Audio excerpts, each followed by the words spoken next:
paralyzed from the waist down. Once I completed rehab, my mom applied for a canine companion service dog. Last January, I finally got to meet my service dog, Marcia, who quickly developed a very strong bond. Together, we go to my horseback riding lessons, school band practice, swim meets, and archery classes. Together, we pick vegetables, and we like to cut flowers. I love Marcia. She makes me feel like together we can do anything. I can't imagine life without her. She's a part of the family. We are just one of the thousands of teams Canine Companions has paired together over the past 50 years. With your help, we can continue for another 50. Visit canine.org to see the many ways you can change lives. I can tell that we are gonna be friends. Do you hear that? And that? And that? Those are the sounds of a healthy and vibrant community. And to this United Way volunteer, nothing sounds better. They're the sounds of children being given greater chances to succeed in school. The sounds of neighbors receiving the support needed to overcome challenges, both big and small. They're the sounds of families gaining access to quality health care and nutritious food for their tables. And they're the sounds of members of our community who've benefited from United Way's financial education programs. See, wherever there's a need in our communities, there's a United Way. People working together to respond and growing the good for everyone. United is the way. So join us by getting involved or giving back. Learn more at unitedway.org. Talking about guns with others might not always feel comfortable, but it could save a life. Here's a way to start a conversation. Your family is going over to your neighbor's home for dinner for the first time. How would you ask if there are any unlocked guns in the home? Hey. Hey, we're so excited for tonight. Before we come over, may I ask a few questions? Yeah, of course. Do you have any pets? Yes, we have a dog. Great. Do you have a pool outside? Nope, just a big old backyard. Nice. Another question. Are there any unlocked guns in the home? Our guns are stored securely, locked in a safe that the kids can't access. Awesome. Yeah. Now, let's just talk about what we can bring for dessert. Learn how to have the conversation at agreetoagree.org. A public service announcement brought to you by the Ad Council. My name is Erica. My son, Kason, is a patient at Shriners Children. My oldest called me and said Kason got burnt. The trauma doctor came in and said he needs to go to Shriners. His injury was a big injury, and I think a testament to the care that we provide. He's fully functional. He's riding his dirt bike, doing all of the things that you would want him to do. We're just so thankful that Kason is still here. Go online right now to loveshriners.org. Real talent is defined by what people can do, not where they learn to do it. So by stopping at the education section of a resume, you might throw away the perfect hire. Skills First Hiring helps you see talent others miss, like more than 70 million stars, skilled through alternative routes. Let their story unfold and gain a competitive advantage, because hiring managers who start with skills are 60% more likely to find a successful hire. Hire skills first. Learn why at tearthepaperceiling.org. Brought to you by Opportunity at Work and the Ad Council. We are all for first-time guests and longtime friends. All for First Light and Starlight. For road trips and trail runs. All for mountaintops and monuments. River bends and battlefields. We're all for showing up and giving back. To protect, to preserve, to pass it on. All parks depend on us, and we're all for parks. Join us at nationalparks.org/allforparks. Hi, human. I'm a micro monster, swimming around in your plastic water bottle. But I can't wait to swim in your bloodstream soon. Microplastics are micro monsters. Drink me. Wait, what are you doing? But you can fight back by using glass or metal reusable water bottles. No!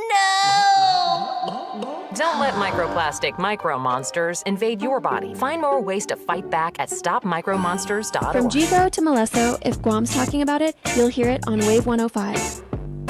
The views and opinions expressed on this program are those of the show hosts, guests, and callers, and do not necessarily reflect the views of the staff or management of Wave 105.1 FM, Glimpses Media, or our partners.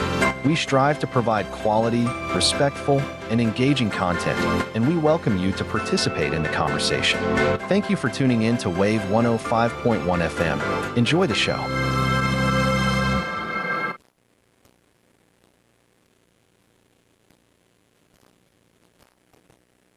This is AP News Minute. Israel struck the southern suburbs of Beirut Sunday after the U.S. asked it not to attack Lebanon's capital, days after a ceasefire agreement in Washington. President Hassan Jalwan says he was having coffee when he heard a noise. He said it's the second time Israel has targeted the area. Lebanon's state-run national news agency says 2 people were killed, 11 wounded. The Iranian soccer team has arrived in Mexico to train for the World Cup. They couldn't train in Tucson, Arizona because of problems with processing visas during the Iran war. They have matches in Los Angeles and Seattle later this month. British Deputy Prime Minister David Lammy tells Sky News that he phoned Vice President J.D. Vance Saturday, telling him he was wrong to blame immigration for the stabbing death of a British university student. I wanted to make him clear that I disagree with some of the facts that he was asserting. The convicted killer is also British, but is of Indian descent. I'm Donna Warder. AP News for Friday, June 5th. I'm Ben Thomas. U.S. Central Command says it shut down 4 Iranian... KGUM FM, Wave 105.1, Talk of Guam. This is the BrightSide with Mr. Pauly, Suba. And we do want to thank our sponsors of the BrightSide right here on Wave 105. That's Chili's Grill and Bar. At Chili's, more life, great food, and memories happen here. Subway, you got to refresh to be fresh. Triple J, remember, one night, one reveal. It's all going down at the Tumon Night Market this Sunday, June 14, when they unveil the all-new 2026 Mazda CX-5. Join Triple J Mazda at the Tumon Night Market. Once again, this Sunday, June 14, designed to move you. And the Bright Side also brought to you by GTA. We start with you.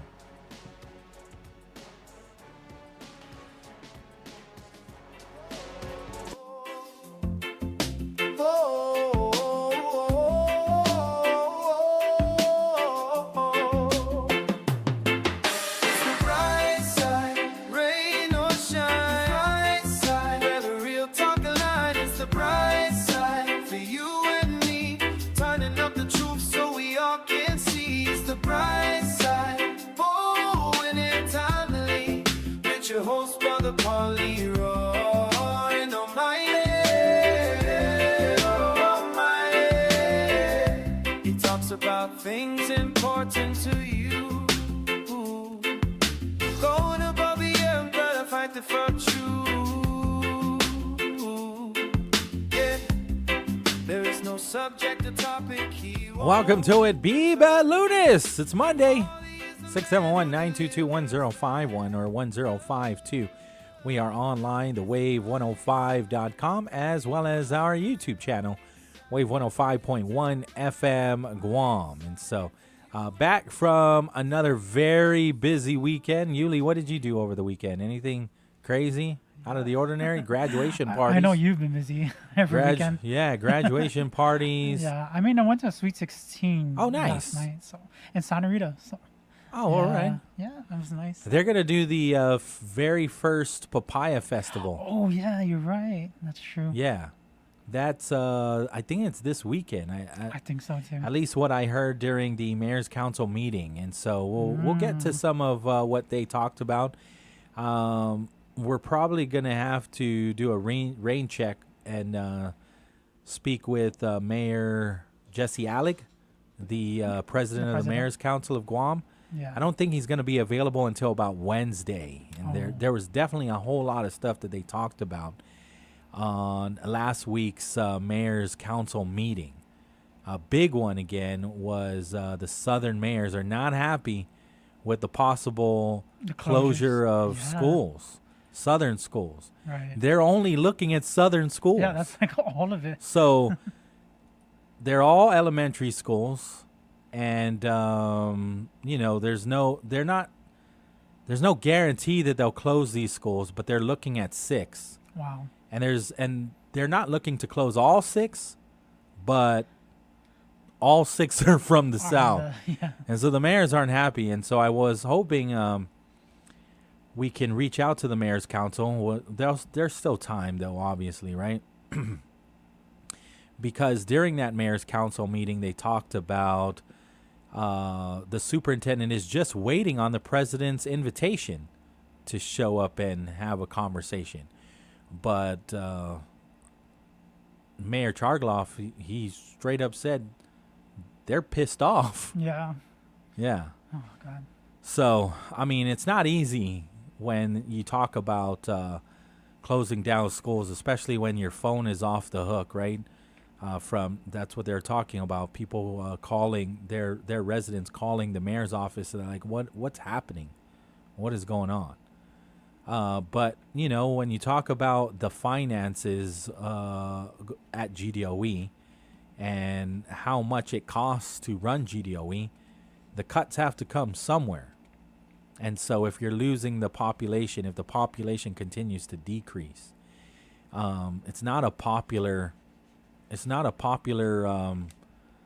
decision to close down schools, but the responsible thing is to have the conversation. Yeah. But definitely have the conversation with the stakeholders. Yes. That's the real responsible thing. That is. Right? And there should be a number of town hall meetings before any decision gets made. Especially when you're talking about taxpayer money. Yes. Because what if the taxpayers say, yes, that's where I want my tax money to go to. I want my tax money to go to keeping 6 southern elementary schools open. Right? Yeah. So, there's more. There should be. The responsible thing, again, is there should be more dialogue with the stakeholders before you close more schools. And so this whole thing is happening at the same time when the charter schools are wanting to increase more charter schools. They're talking about a middle college over at GCC, which would be a charter school. And they're hoping to open that charter school in the upcoming school year. Wow. There's even a possibility of a charter school opening down in Tumon if they had an opportunity, like a tourism charter school. Yeah. So, I mean, you open more charter schools, you're going to have less students at GDOE. Yeah. That's the math equation. It's no secret that, yes, students, a percentage of students are coming from off island. A percentage of students are coming from private schools. A percentage of students are coming from other charter schools. A bigger percentage is coming from GDOE. So open more charter schools, then smaller population for GDOE. And I don't know, again, the conversation is, if you're opening charter schools, which they're public school students too, yeah, they're probably looking for some space to lease. That space can be some of these schools that could close. It could be another charter school down south. I mean, they've been trying to open up a charter school down in Humatec for a while now. The old FQ Sanchez. That's another southern elementary school that closed. So we keep talking about Chief Brody and LBJ, but before those two schools closed, FQ Sanchez closed, right, in Humatec. So they've been trying to even consider that may possibly being a charter school. So, I mean, it really just has to be dialogue with the stakeholders, because if people are having honest dialogue and coming to the understanding that maybe the way we provide education is just different. And people have always been critical of the way GDOE is set up. So is this what we're going to do? Well, we won't know We won't know until we have honest dialogue. And the people, taxpayers and the stakeholders, because not all stakeholders are taxpayers. I mean, my goodness, the children are stakeholders, let them have their say. Yes. But what I did want to start off the show with later on in the 4:00 hour, some inspiring students. They're no longer students until come summer, and then they're college students. They graduated from John F. Kennedy High School. These are the students that we've been talking to for 2 years now. They came in when they were in 10th grade. That was the first time they were in 11th grade, and now they've graduated. And it has been difficult getting them in for this year. I don't think we've had them in since last year, since 2025. They were still seniors, but their schedule has been extremely busy all of 2026. So we've been trying to get them on, but, obviously as seniors, and you've got prom, and you've got all kinds of things, and you have to graduate. Right. It can be difficult to get to a radio station. So I believe they are coming in at 4, and this could be the very last time that we speak with them, because some of them are going off island. And so we've always planned to have this conversation with them. It's Akira, it's Dallas, it's Ava. My son might join them too. It depends. Okay. He's got his own schedule too. But they went viral on TikTok. I don't know if you've seen it. One of the girls that created the TikTok, she's not coming in because she's just not one of the students that we've been talking to. But Saren Georgina, she's a senator at John F. Kennedy High School. And so the senators at John F. Kennedy High School, they created this video on TikTok. Oh, okay. Have you seen it? I did see this. You did see it, right? I You did, know I why? did.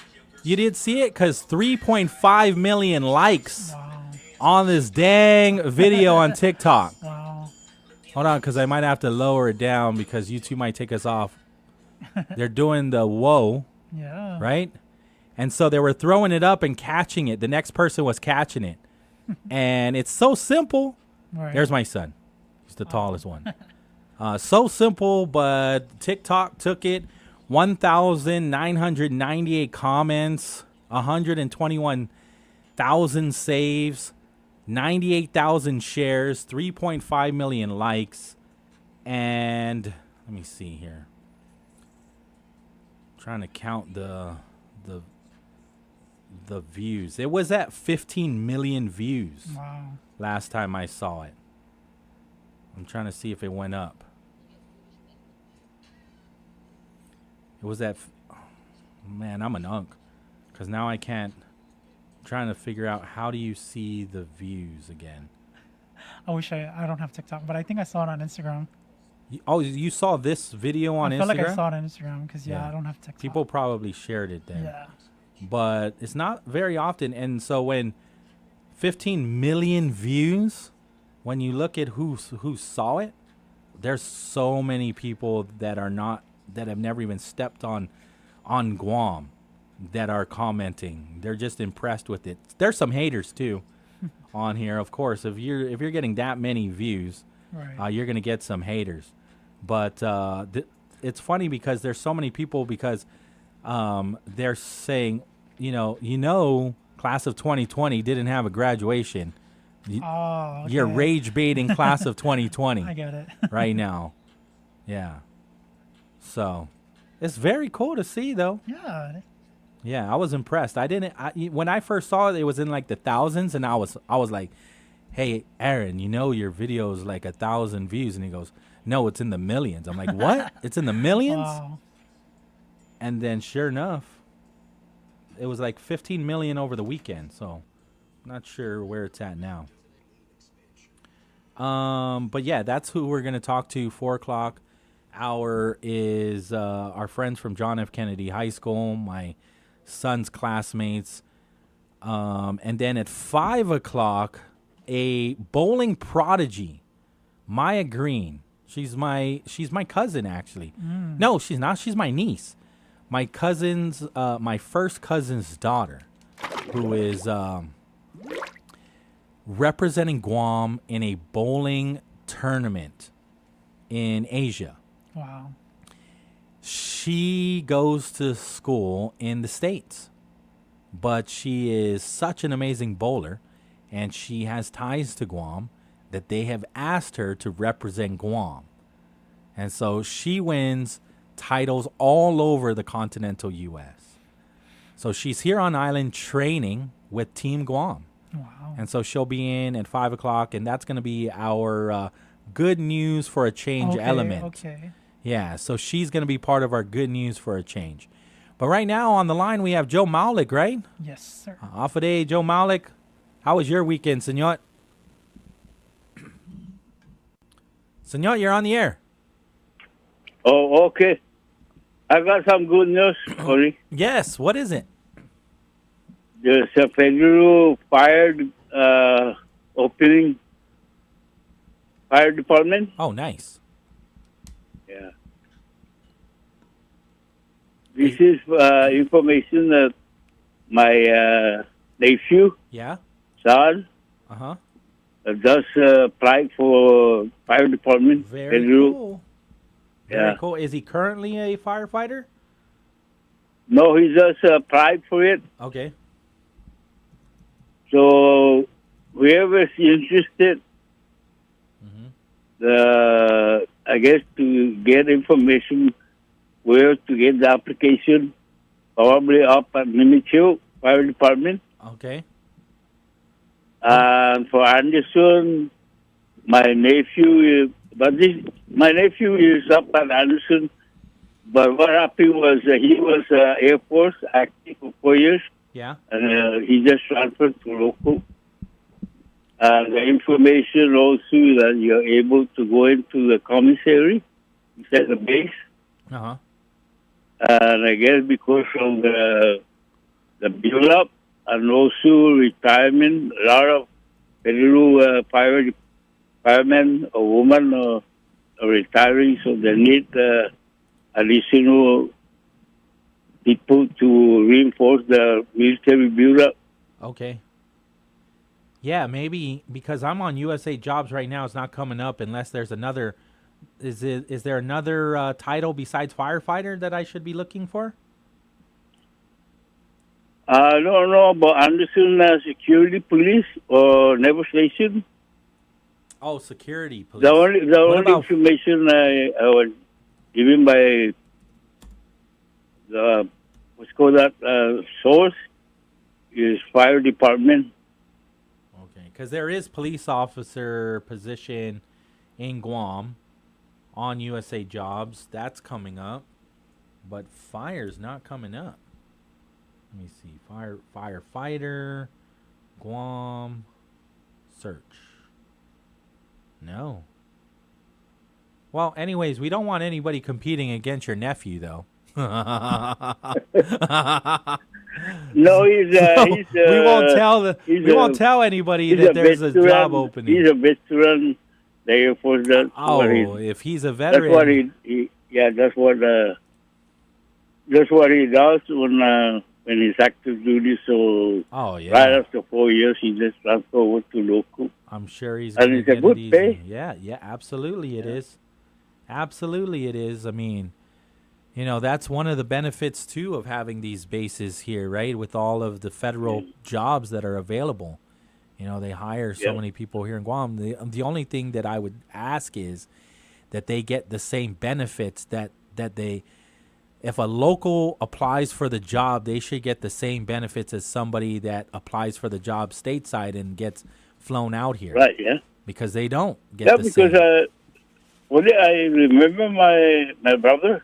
He's the first local thief up in Anderson. Yeah? Yeah, and what happened was he transferred to Fremont, California. Yeah.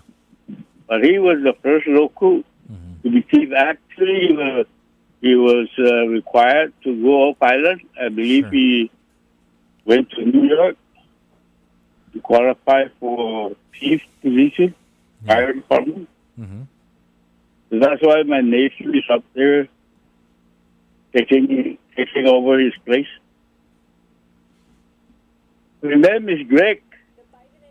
Gregory Mangrona. Okay. So he's been there for over 10 years. He should be a battalion, not a battalion. Should be up at least captain over 10 years. Plus he's 4 years active duty, the Air Force.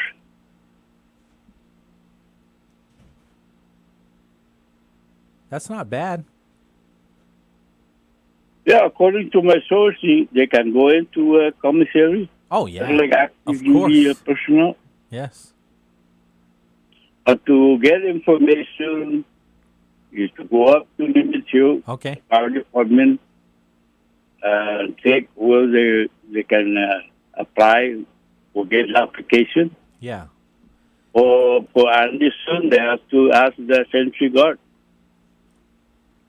They would know? They will know. Okay. The fire department up at Limit Hill, they should know they're 24 hours, 24/7. So anybody that's interested, get an application and where to apply. For sure. How's everything else? How was your weekend? Oh, man. I'm doing painting acrylic for my grandson's brand new house. Mm-hmm. So that will be my gift for his housewarming.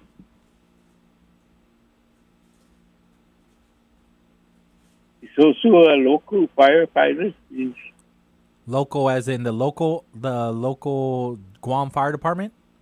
Yeah. How long has he been in? I think over more than 10 years. Okay. I wonder if he has 1,000 hours of leave. Pauly, I'll be calling in. I'm speaking in tomorrow because Yes. my grandson's son is going to Rouse School. Uh-huh. And he is local. Tomorrow name is Palaxi. Nice. So, not like any other, Rouse students. They Right. want to hear tomorrow. Right. Okay. Yeah. Mm-hmm. For sure. So, if you don't mind, I'll be calling you probably tomorrow. Okay. Tomorrow. Okay, senor. I want them to know what's the go through. Okay. Maila. Yes. Simple words for tomorrow. Yeah, I want to learn too. So, yes. We'll do I'll that. go tomorrow and speak tomorrow for all those students that are going to Rouse. At this time. Call in at this time. This time? Yeah, this time's good. Yeah, but you said you're going on commercial. Well, I mean, a little bit earlier. Call in the beginning of the show, and then we'll go all the way till commercial. Okay. Okay? Yeah, okay. Let me start with throw a baseball. Dugao Ebola.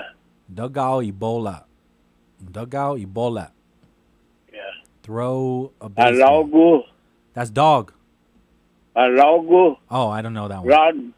Say it again. Alago. Run. Alago.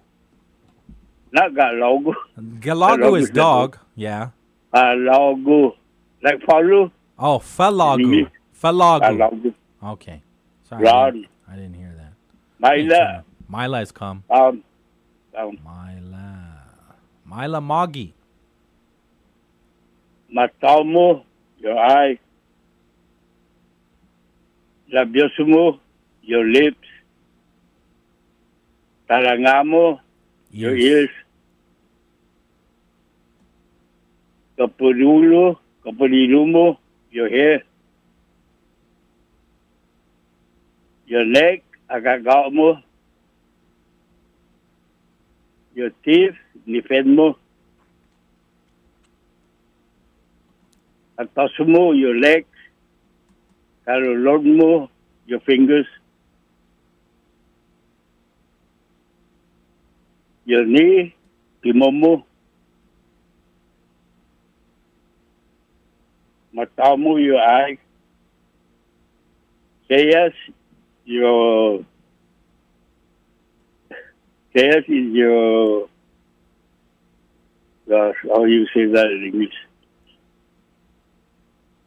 What's that in English on your, above your eyes? Eyebrow? Eyebrow, yes. Eyebrow. What else? How do you grab your hair, graput, like, grabbing your hair. Okay. Graput ilumo. What about mustache? Do you have one? No, right? It's probably Spanish. Mustache, Patbasumo. Patasmu? Patasmu? Patbasumo. Basbasmu. Basbasmu? Yeah. Okay, yeah. Basbasmu. Tsungi. Gray hair. Yes. That's the gray hair. Tsungi, plenty. Yeah, gray hair. Tsungi. Trouts. Papagayos.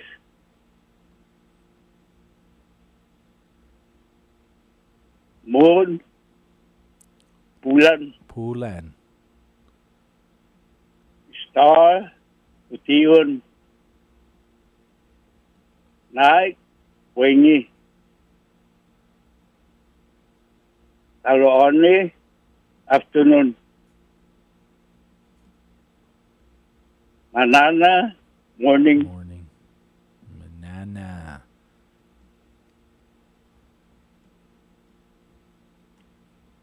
Tongkonizuk. Coconut. What's flame tree? Because those things are flaming right now. How much longer are they gonna stay like that? There's a name tomorrow. Name for flame tree. Do you know it? Flame tree. Yeah, I forgot. But how long do they bloom for? Because it has been a while since they bloom like this. Oh, long time ago. I think the Midway. I was thinking the Midway. Why there's some Tamuru over in Midway Island? Right after the Spanish-American War. Okay. Yeah, a lot of the Tamurus here in Guam decided to join the Navy. They call them Marino Mantequilla. Okay. Actually, their assignment is to cook. They're about to cook. Uh-huh. Yeah, they just cook. And they most of those Navy guys way back before the war, they called them Marino Mantequilla. Because they were right after they the were only Spanish-American War. Weren't they were only allowed to be cooks, right? I don't think they could have been anything else. Maybe barber.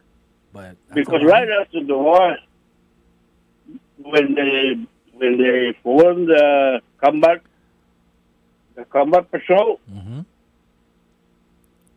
that's when they start to replace the laws of World War II. So all the Tamorans are asked to volunteer. What about like I said, the Guam police begins with the Guam Combat Patrol. Nice. What about? Do you know anybody that worked for Pan Am?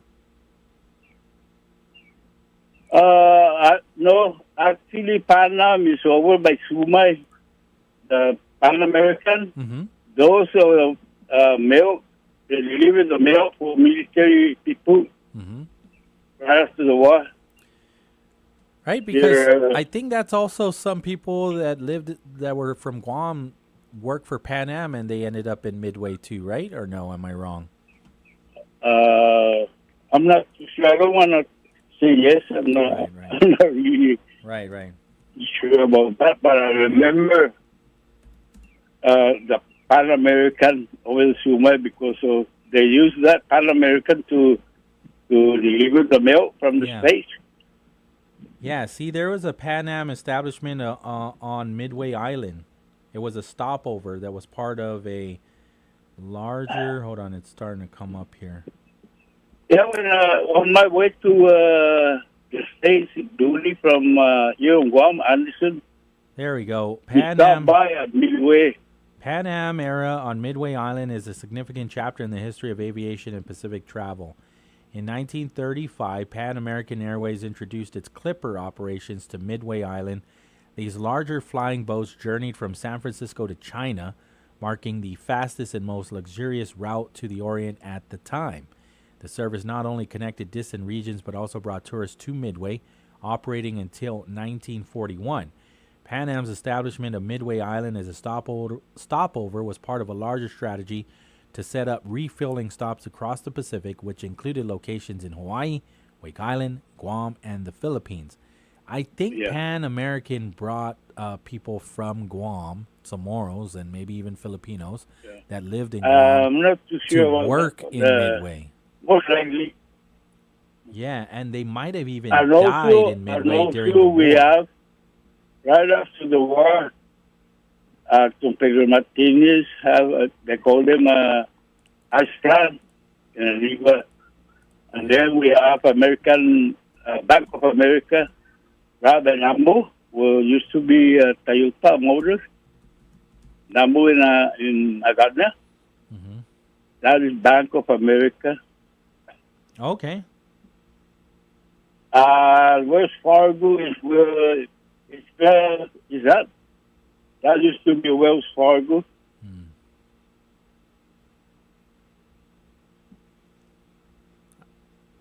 I think I remember a Wells Fargo even in the early 2000s here in Guam. Where was the place that they went to where they were always sending money off island? Because when we went to Tucson, There was a. that's where we went in. I remember always going and waiting in long lines to send money off island or even collect money. What is it again, Yuli? Western Union. Western Union. I remember that. That was the worst chore ever. I hated going with my mom. That was where are you going? Where are you going? What? That and the RCA, the telephone operator place. I'm like, yeah, I'm not going. You're gonna be talking to your sister for an hour and a half. I'm gonna be sitting in the hot I don't sun. know whether you remember that telephone booth. You know that we have a village public phone? Oh yeah.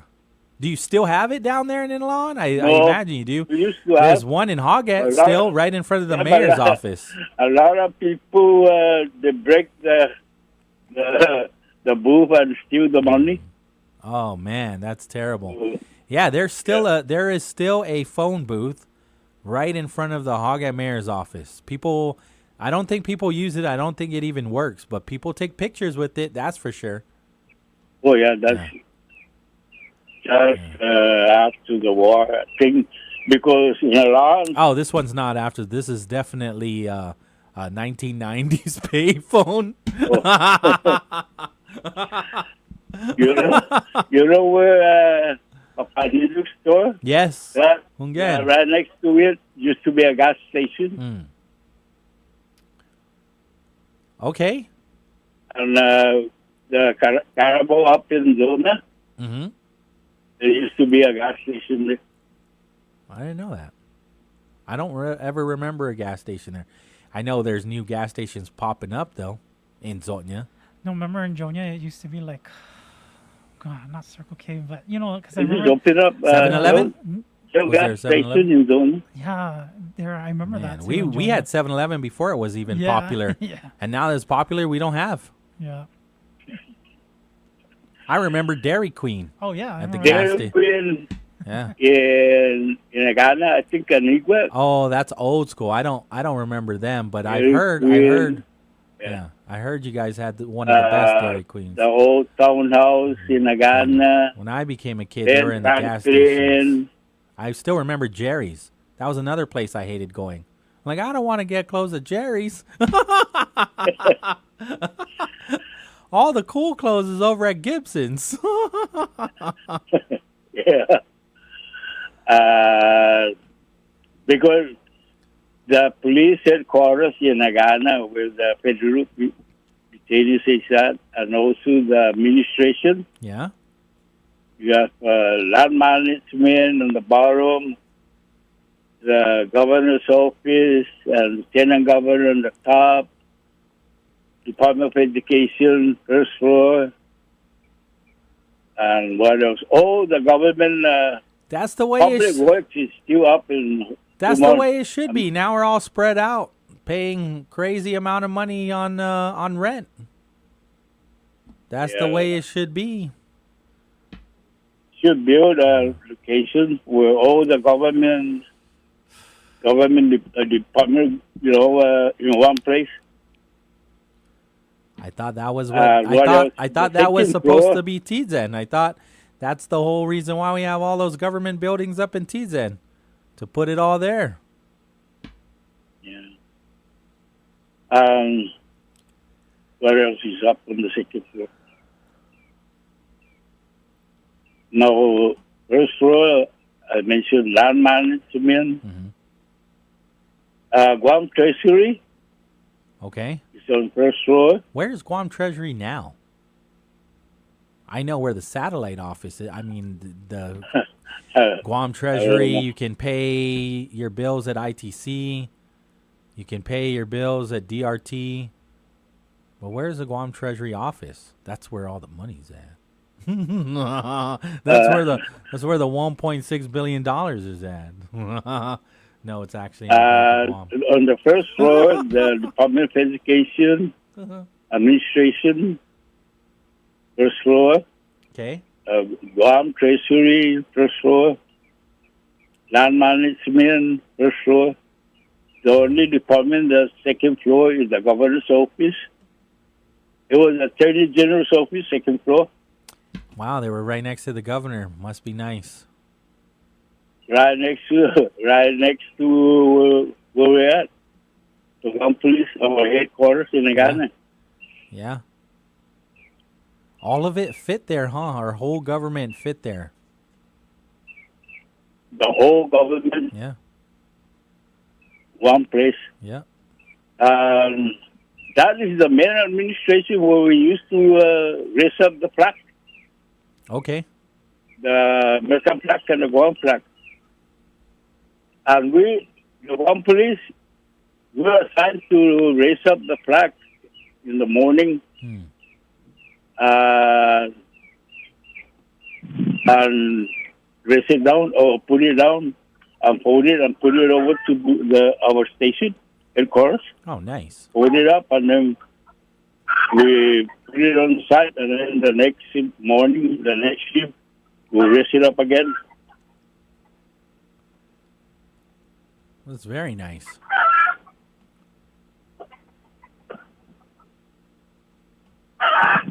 Was it more of the younger police officers, or it didn't matter whatever shift was, whoever shift it was did it? Those days, Pauly, when we work together with fire, the Guam police, the DPS is together with the fire. That's right. We use the fire, the fireman as a rider. Uh-huh. And also they direct traffic. That's their assignment. And right when we separate, they call it lateral transfer. Okay. Some of the guys, most of the guys actually are former Guam patrol. That becomes, transfer over to the Guam police uniform.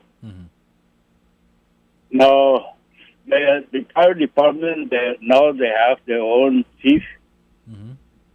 But at that time, we have directors Suba, directors in Cataliza, and who else? Director Mariano, Mouse, Judy got third. And who else? Because at that time, Dr. Barty used to be Attorney General. Yeah. And then he transferred to a local judge, Supreme Court judge. And Dr. Pauly, when he was Attorney General, he also monitored our transmission on the radio. And if there's a problem, he goes there and responds. And oversees the operation. Not only the few sergeants, but also Dr. Pauly. As a judge, he was doing it, or as an attorney general? No, when he was Attorney General. When he was Attorney General, he was doing it. Yeah. I've heard stories where he is probably the most strict judge ever. That is very, that true? Very strict on a crime. Yeah. If you go in with your Pauly, the court, you tell you to go out, come back with a decent clothes. As a police officer. As a police officer, if you went in without... No. The only time I get to get on the witness stand is when I was charged for police brutality 2 times. The first time I was being charged for police brutality, I couldn't even sleep or eat for almost 2 weeks. You went to court for police brutality? Yeah, because this individual is suing, not the department, he's suing me for, I think, $35,000. And I'm only getting $1.25 an hour. What ended up happening? You were found not guilty? Oh, I used the manoknak. What's that? Manoknak, you shoot the stick for the one police. Okay. That's our defense. Okay. And I hit him on the knee and cracked his knee and spent some medical checkup. But at that time the stick was authorized, right? I remember. It is authorized, but you have to be qualified, and the director will authorize you. I remember my dad used to spin that thing all the way around. I was scared. I was scared of that stick. That is our only way to really subdue the individual. Sure, yeah. There are so many ways you could use it. You don't even need to hit them. You could choke somebody out with the stick. Oh, yeah. There's a lot of things that you can use that. Right. But that's the reason why they get rid of it, because some of the police officers use that as a deadly weapon. Oh, yeah. I believe it. Yeah. You can break the guy's jaw with that's hard. Oh, yeah. But I mean, if you are using it as a defense weapon, not even a weapon, but as a defense tool. Some of the police officers, they abuse those. Yeah. No, I get it. But the regulation is only for your defense, not offense. Understood. So when I think that the director found out that I've been sued for police brutality 2 times, they decide to stop my knock stuff. A lot of police officers, they use that as a weapon for abuse. Did it have a handle on the top? That's like on the middle. There's a holding. Where you could spin it around? Right on there. It's a small stick. Yeah. Side, and you have to be certified to use that. And we carry that around. But when the director put out an order that if you use that manoknak and there's a complaint, the director can dismiss you on the job, or fire you, or go on suspension without pay. Was it a wooden stick? Yeah, because wooden. This is the one that I'm used to. You can't see. You probably can't see it because you're not on YouTube, right? Are you on YouTube? No. No. Police. How do you What do you call Why? There you go. Worry about A riot baton. This is what Yeah, I'm used to. why use the managna when we carry a pistol? This is 45 or 38. They call this a riot baton. But Yeah. I wonder if it's the same And that also, you were using. this is another thing that the people should know. There's a riot up in Norwood. Okay. Village riot. Village against village, right? Uh-huh. So we were just coming in, our was that replacement? So the platoon that's leaving or getting off duty, the sergeant of that platoon called me, Jetty, get your people up at Odo because there's going to be a riot. So I told the briefing, told my crew, let's go. I wonder Let's if go this out. one is Get- yours. Did they also call it a billy club? No. No, a billy Only club. Manangnak for official name for it. Manangnak. But let me finish on Odot. Okay, go for it. Go for it. When I was informed by the outgoing supervisor, so they called my crews and we went up to Odot. Okay. There's a group on one side it's an open field, another group on the other side. Okay. So one of the guys asked me, JT, what are we going to do with this? I say, hey, make an announcement on the speaker and announce them that you got 5 minutes to leave the premises or else we're going to start arresting people for disturbance. And they refused to leave. So I told my guys, hey, write down all the license plate. And I started writing out all the license plate, all the vehicles that's parked. And guess what? They start leaving the place. Taking off. Right? And they start yelling because we start writing down the license plate.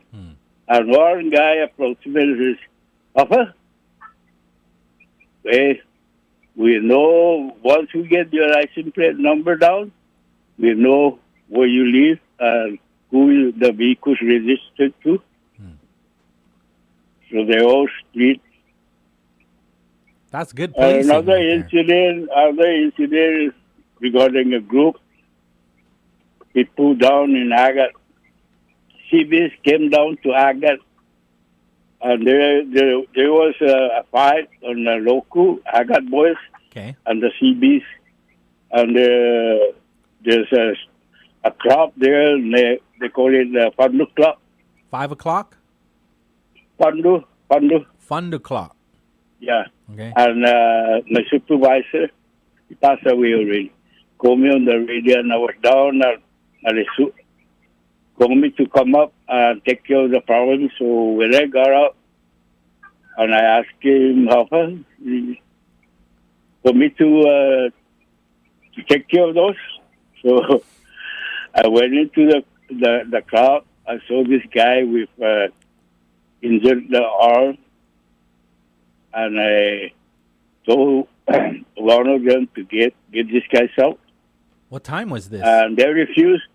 So what I do is I went inside the bus, and the driver and some CB's guys inside the bus, and I yell like military command, and I yell, who is the in charge on this bus? Nobody answered. So I turn around and say, you, the driver, I'm going to arrest you, and I'm going to impound this bus, and arrest all of you that's inside the club and inside the bus. So you better go inside and call those guys out and take them back to the base. So they went, because the military official vehicle are not authorized unless they are given permission, authorization from the commander. So they to use the military vehicle outside the base. Right, and they might not have So been allowed to be well, out there. right after they left the place Okay. from the club. I followed them inside to CB's headquarters. So I report, and a lieutenant came out, and he goes, "Any problem, sir?" I say, "Okay. Are you the duty officer?" And he said, "Yes, sir." So, okay. This will be the last warning, okay? I don't want these people outside the base and cause trouble.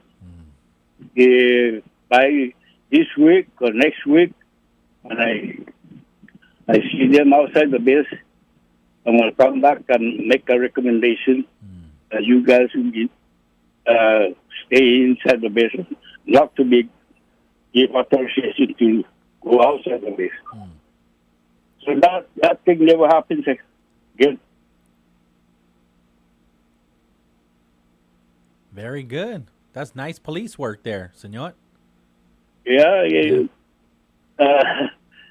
It's you know, I guess my military experience kick in every time incident like that happens. Yeah. Because when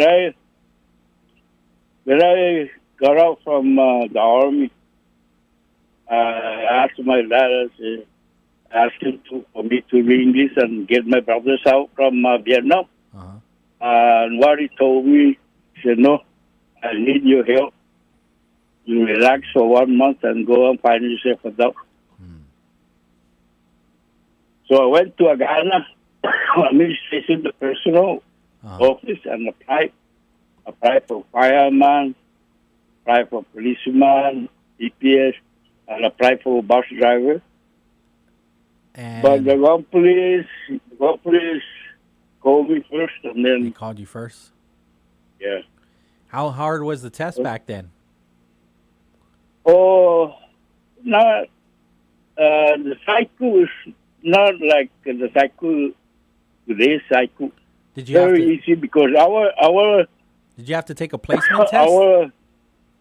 our instructor is measurement all the higher ups. Okay. And also I forgot his name, two professor UOD. At that time, UOD is not Guam College. And the DCC before is trade school. Okay. So that's about also one of our instructors as far as Guam law. Okay. Wow. Substitute by Dutch Weeks.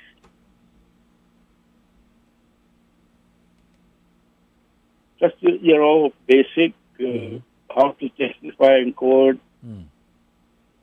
No, but even before you became a recruit, didn't you have to take a test to get in? Or no? Did they not do that back then? Written test. The written test? How difficult was the written test? Because I'm hearing that it's not so difficult now, but there are still some people that can't pass it. My time when I took that is 71.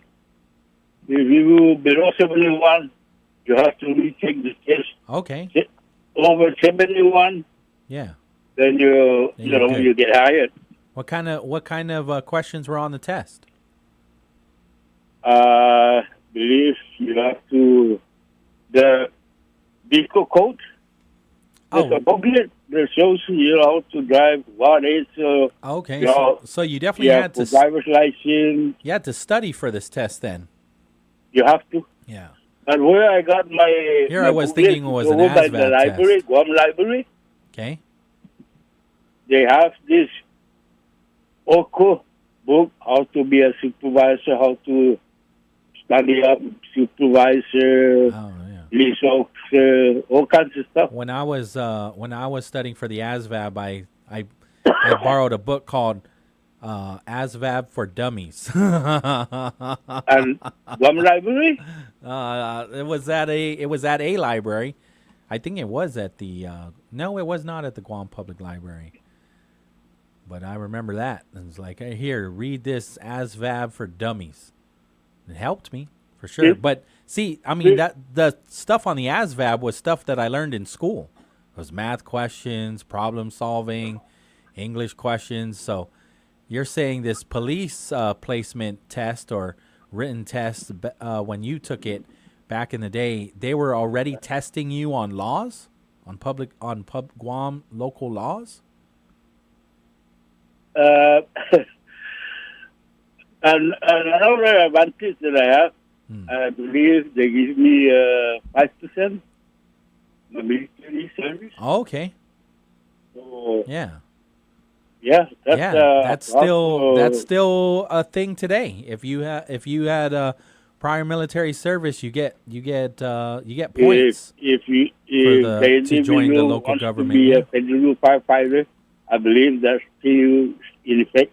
Oh yeah, if you're a federal, for sure. veteran, I think they give you 5 or 10%.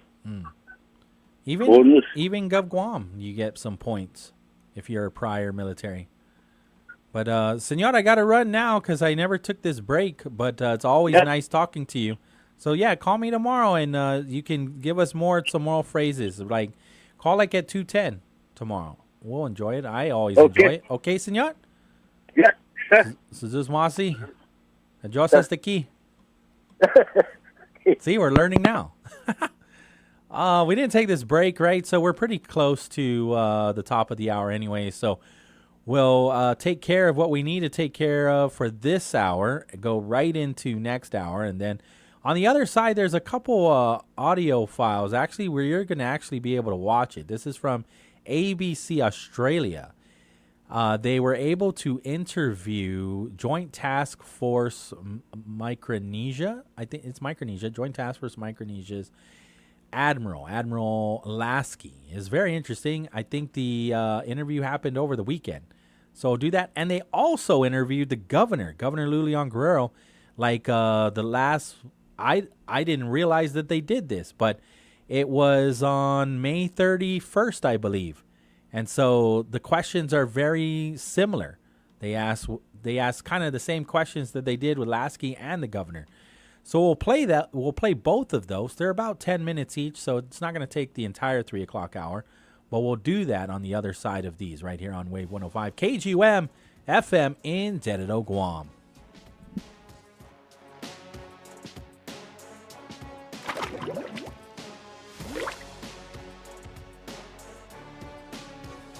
From Jibo to Molesto, if Guam's talking about it, you'll hear it on Wave 105. The Constitution is America's foundational document that every U.S. citizen should know. It establishes rights, responsibilities, and governmental roles. This knowledge isn't just for politicians, but for us as everyday Americans. Citizens need to understand what the Constitution says and what it doesn't say, because it protects our unalienable rights no one can take away or infringe. Without knowledge of our constitutional rights, we will fail to realize when they are violated. Liberty. It's an American thing. From AmericanThing.org.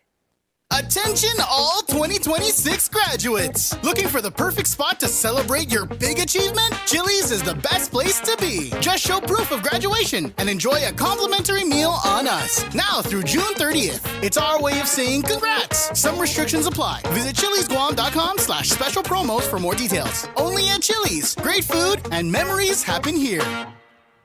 The road to Adelup is here. And this time we spoke with Democrat candidates, Senator Torius Terlahi and Senator Sabina Perez. Here is your opportunity to hear how they plan to govern Guam. Watch the conversation on Wave 105's YouTube channel, dated May 28th. This is a glimpse of Guam radio station. Guam, get ready. On Sunday, June 14th, the Tuma Night Market becomes the stage for something extraordinary. Triple J Mazda invites you to the official unveiling of the all-new 2026 Mazda CX-5. See all 4 models revealed together. Close your eyes and open your senses. Enjoy complimentary Mazda giveaways and product samples while supplies last. One night, one reveal, one all-new 2026 Mazda CX-5. Only at the Tuma Night Market, Sunday, June 14th. Introducing the all-new Subway Wraps. Now you can make any footlong a wrap. Light, delicious, and satisfying without weighing you down. Subway Wraps make fueling your day easier than ever with bold flavors and fresh ingredients. Try the cheesy garlic steak wrap today. Subway, eat fresh, feel good. Celebrate Father's Day with Power 98 and Wave 105 as we honor our first heroes. To enter, send a WhatsApp message or call in and share your funniest or most heartfelt dad story. Winners will be revealed from June 15th to June 19th, and you can win your dad a special bundle prize. Stay locked in to Power 98 and Wave 105. Brought to you by Guam Plaza Resort, Nana's Cafe, Roots Grill House, AutoWorks, Jollibee, Proline, and Cream and Butter. Half a day. This is Luella Lucino, host of Pinas to Guam.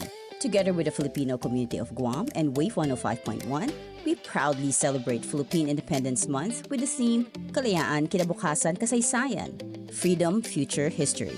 From Guam to the Philippines, we honor our shared history, celebrate our freedom, and build our future together. Mabuhay ang Pilipinas at Guam! When a warrior faces adversity, he fights through it. He finds a way. Freedom isn't free. Rolling strong. Belief. Believe you can, and you will. Wheelchairs for Warriors provides mobility solutions to veterans and first responders injured in the line of duty. Join the mission and visit wheelchairsforwarriors.org. The road to Adelup is in full swing. We recently spoke with Democrat candidates Lieutenant Governor Josh Tenorio and Senator Tina Munilla Barnes to learn more about their vision for Guam. Catch the full conversation that took place on May 26th on the Wave 105's YouTube channel. This is a glimpses of Guam radio station. Get ready to trade the heavy pads and helmets for pure, lightning-fast agility on the world's biggest athletic stage.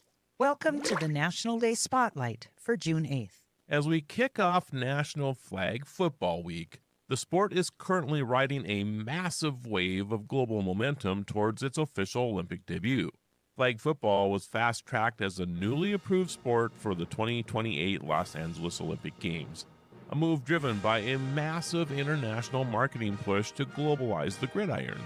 Because the sport doesn't require expensive, heavy tackling equipment, the barrier to entry plummeted, allowing countries like Mexico and Japan to build world-class national teams. The 5-on-5 Olympic format relies entirely on track-level speed and intricate passing routes. The inclusion has ignited a global boom, turning a classic backyard recess game into a highly strategic, non-contact race for Olympic gold. You know, you don't even have to be a big guy anymore to play this. That is true.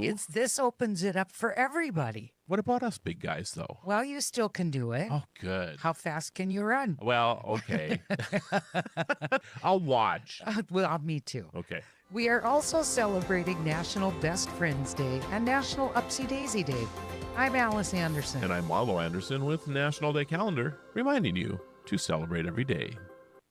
If you're looking for world-class website hosting at a fair price, Pair Networks is your best choice. Whether you're a professional web designer or a beginner just getting your site online, Pair Networks has a web hosting plan that's right for you.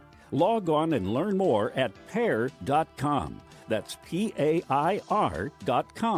Pair Networks, world-class web hosting at a fair price. Visit us at pair.com. Pair Networks. Registering a domain name on the web? You should know about Pairnick. Pairnick offers .com names at a great price with quality service you expect. Because Pairnick is powered by internet leader Pair Networks.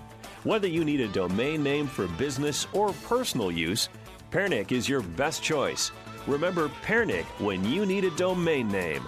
That's PAIRNIC.com. Pairnick. Wave 105, the talk of Guam. Real voices, real stories, right here at home. The views and opinions expressed on this program are those of the show hosts, guests, and callers, and do not necessarily reflect the views of the staff or management of Wave 105.1 FM, Glimpses Media, or our partners. We strive to provide quality, respectful, and engaging content, and we welcome you to participate in the conversation. Thank you for tuning in to Wave 105.1 FM. Enjoy the show. This is AP News Minute. Israel struck the southern suburbs of Beirut Sunday after the U.S. asked it not to attack Lebanon's capital, days after a ceasefire agreement in Washington.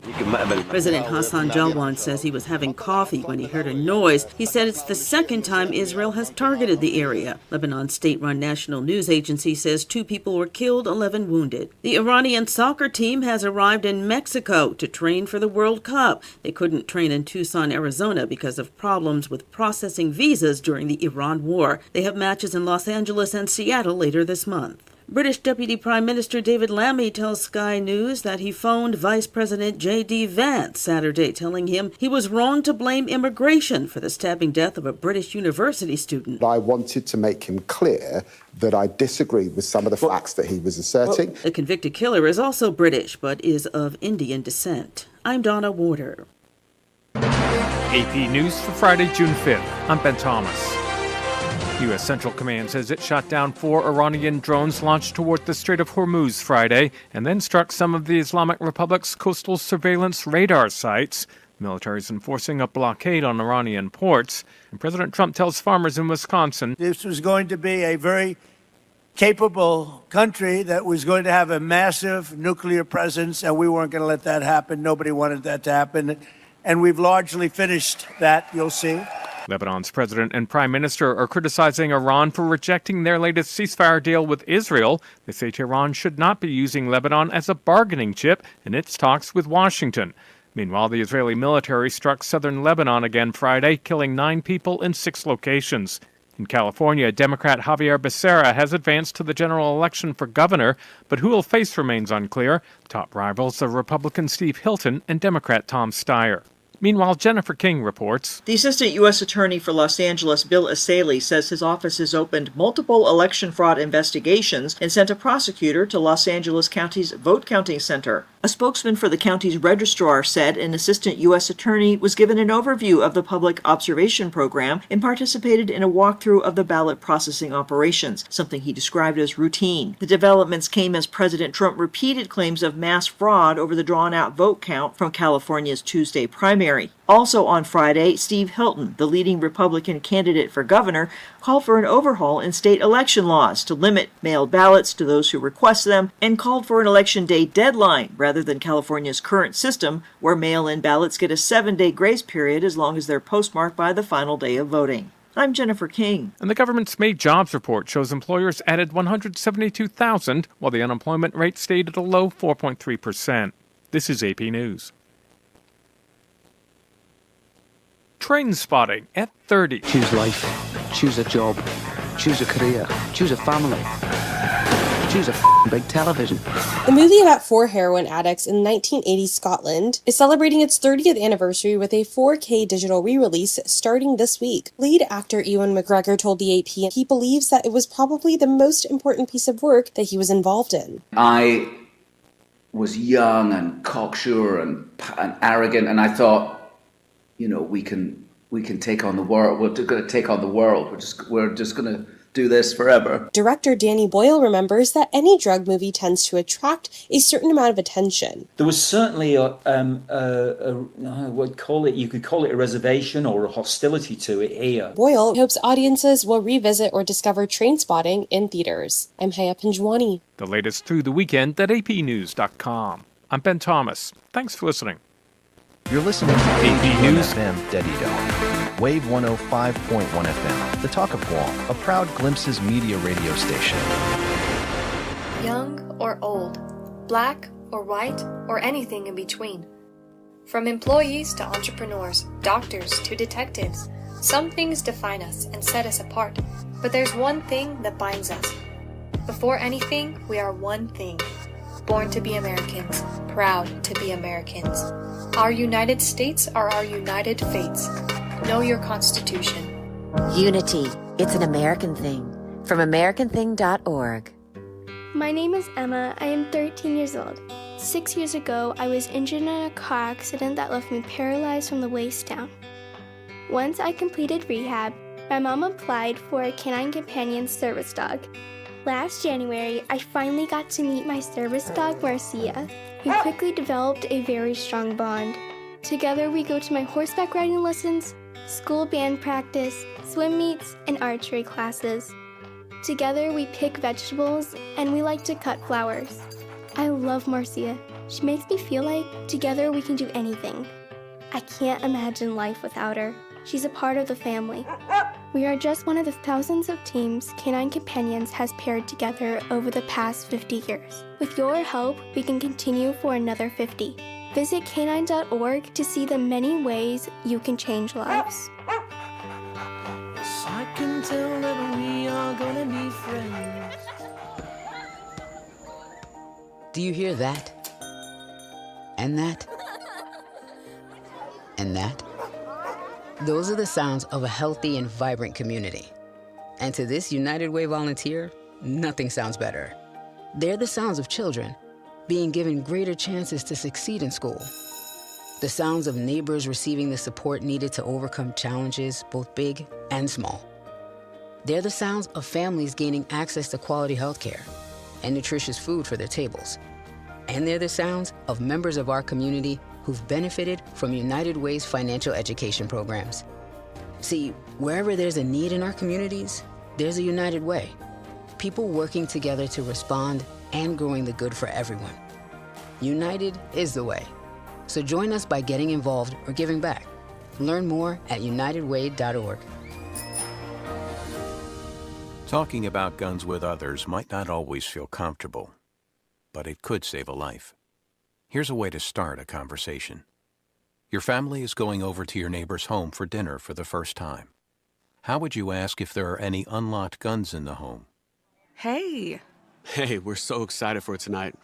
Before we come over, may I ask a few questions? Yeah, of course. Do you have any pets? Yes, we have a dog. Great. Do you have a pool outside? Nope, just a big old backyard. Nice. Another question.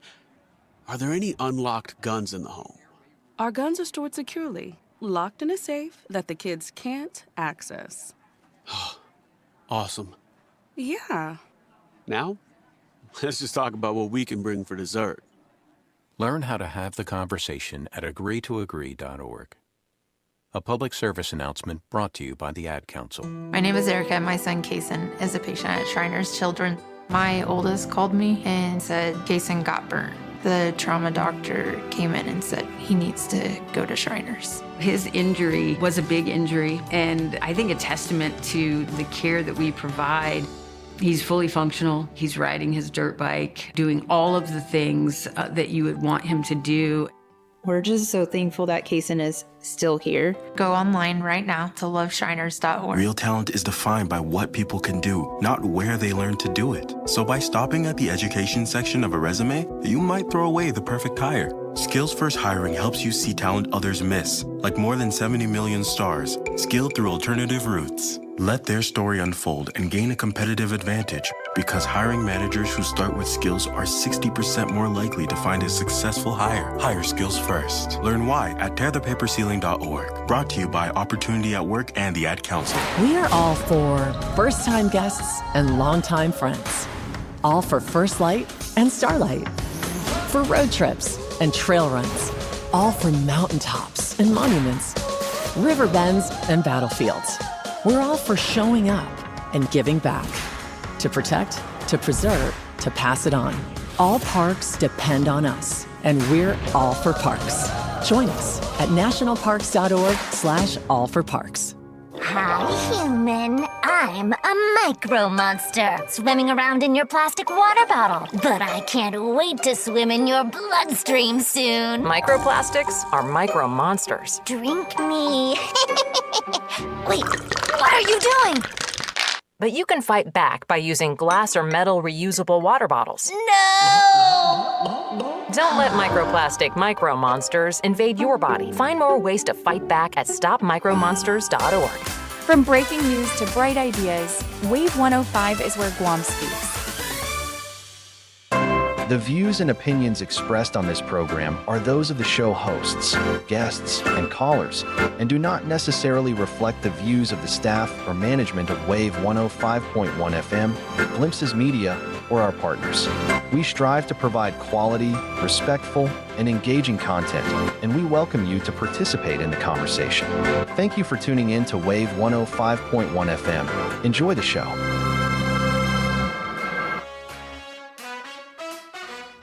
.3:17 p.m. KGUM-FM, Wave 105.1, the Talk of Guam. This is the BrightSide with Mr. Pauly Suba. We do want to thank our sponsors. At Subway, you got to refresh to be fresh. Triple J. Remember, one night, one reveal, one all-new 2026 Mazda CX-5. Join Triple J Mazda at the Tumon Night Market Sunday, June 14. Designed to move you. We also want to thank GTA. We start with you. And Chili's Grill and Bar. At Chili's, more life, great food, and memories happen here.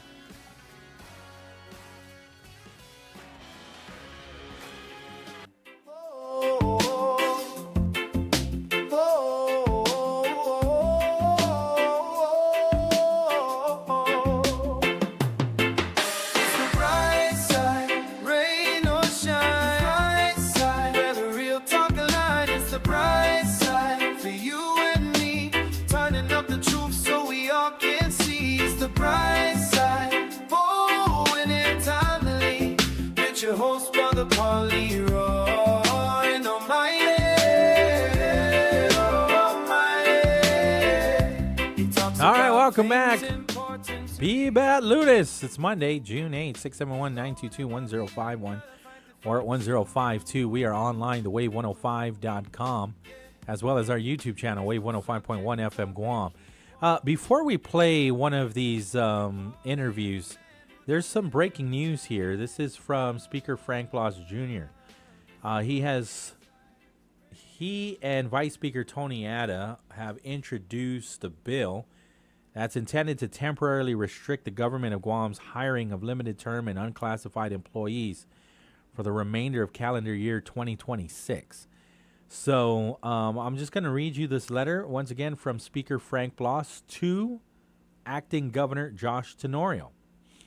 Says here, they plan to, again, temporarily restrict Gov Guam from hiring their limited-term and unclassified employees for the remainder of calendar year 2026 and to limit pay increases except for organic and merited increments for all government of Guam employees, inclusive of line agencies, autonomous agencies, and semi-autonomous agencies until September 30, 2027. So for the entire the remainder of calendar year 2026 and then basically all of fiscal year 2027. This action is driven by a growing and unavoidable concern regarding the government's fiscal stability. As you are aware, the findings of the Office of Public Accountability's audit for fiscal year 2024 raised significant questions about the government's financial posture. Compounding this is the uncertainty surrounding the forthcoming government-wide audit for fiscal year 2025, the results of which may further illuminate structural vulnerabilities. Additionally, the anticipated loss and eventual return of federal funding introduces another layer of unpredictability. These federal resources have in recent years played a substantial role in sustaining government operations. Their reduction or interruption, combined with the absence of clear long-term revenue assurances, necessitates prudent temporary measures to safeguard the government's ability to meet its obligations to the people of Guam. The legislation we have introduced is not meant to impede the delivery of essential services, nor is it a reflection on the dedication of our public workforce. Rather, it is a responsible and measured response to fiscal uncertainty, one that prioritizes stability, protects core government functions, and positions us to navigate the months ahead with discipline and transparency. The Vice Speaker and I share this with you in the spirit of cooperation and open communication. We welcome any dialogue you may wish to have regarding the proposed legislation and remain committed to working collaboratively to ensure that the government of Guam remains on sound financial footing. Thank you for your attention. I thought we have excess revenue. I thought we have more money according to the CRER. Maybe we need to look at the new CRER. And are we on a pause? Are we collecting more than we are projected, or are we not collecting? Because if we're not, then I could totally see this bill. And it makes me wonder, why are they introducing this bill? They have to be looking at these numbers. And Senator Chris Duenas looks at those numbers constantly. So it was very interesting. There is no bill number. However, they have shared the bill without a number. And so when I look at the bill that they have sent over to media, it talks about what's in this letter. Problems identified in the government of Guam's fiscal year 2024. Fiscal year 2025 government audit is not yet being completed. The loss of reduction of federal pandemic-related funding. The possibility that Guam may have to return some federal funds or face future budget shortfalls. And so, again, the bill is to reduce government spending on personnel until Guam's financial situation becomes clearer. So, from the date the bill becomes law until December 31, 2026, government agencies would generally be prohibited from hiring limited-term employees, unclassified employees. This applies to the executive branch agencies, autonomous agencies, and semi-autonomous agencies. And so these positions, they're not allowed to hire limited-term employees hired for a specific period. And they're not allowed to hire unclassified employees. And those are usually political appointees and certain management positions that are not part of the regular civil service system.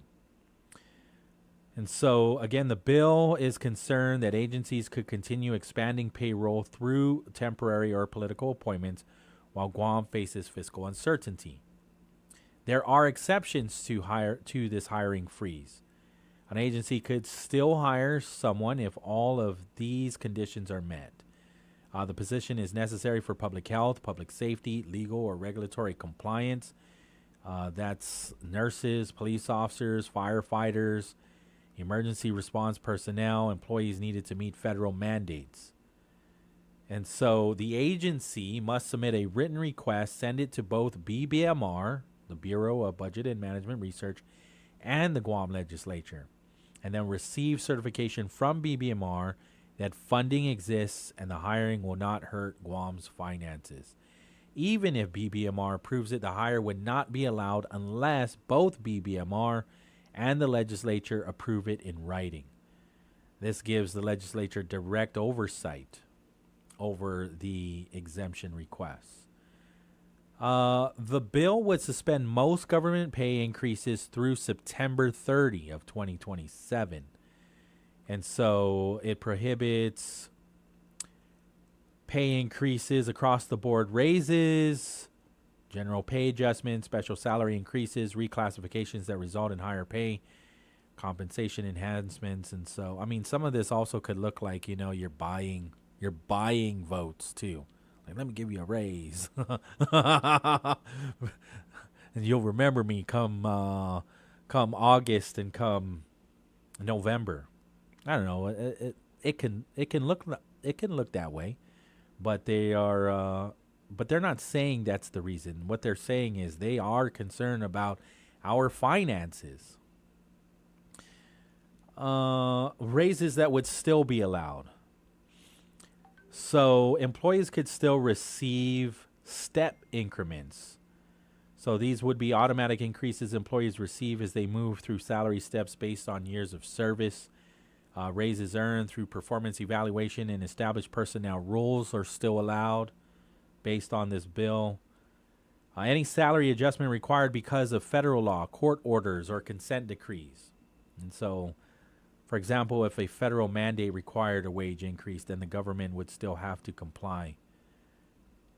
And so it does aim to prevent any loopholes. Any agency cannot avoid the hiring freeze by using temporary contracts, consultant contracts, professional service agreements, personal service contracts, other arrangements that essentially create positions that would otherwise be prohibited. And then there's quarterly reporting requirements. BBMR would have to submit reports to the legislature every quarter. The report must show which agencies requested exemptions, hiring exemptions or hiring request exemptions, and then which requests were approved, which requests were rejected. And then they also have to provide reports on employee-related costs that could affect Guam's financial condition. Again, it's for the legislature to monitor whether agencies are complying with the law and how personnel costs are affecting the budget. The hiring freeze, according to this bill, if it were to pass, ends December 31st, 2026. The pay freeze ends September 30, 2027. And so the entire bill automatically expires September 30, 2027, unless the legislature extends it.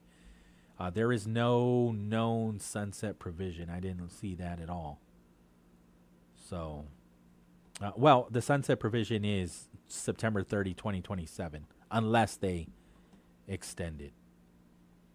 So, again, that bill just came in around 3:06 in the afternoon. It doesn't have a bill number just yet, and the letter came along with it. This is what we're going to do because this is what I plan to do prior to any of this information. Is I want to play this interview that took place, I want to say over the weekend. At least they posted it on ABC Australia's The Pacific show. They posted it on their show over the weekend. And so this is the Joint Region... What is Joint Marianas? It's the task force. I always get it. Joint Region Marianas. It's not Joint Region Marianas. It's Joint Task Force Micronesia's commander, Admiral Lasky. And so it's very interesting conversation, and it's a lot of what we discuss plenty of times here on the show. And so, again... This, again, is Admiral Lasky responding. So I'm not sure what the interviewer's name is. I'm familiar with the show, The Pacific, but I don't know who the interviewer is. They don't even share his name on their site where we got this video. But we'll play it in its entirety. It's only about 9 minutes long, and it has everything to do with Guam, the government of Guam, and the relationship it has with the Department of Defense.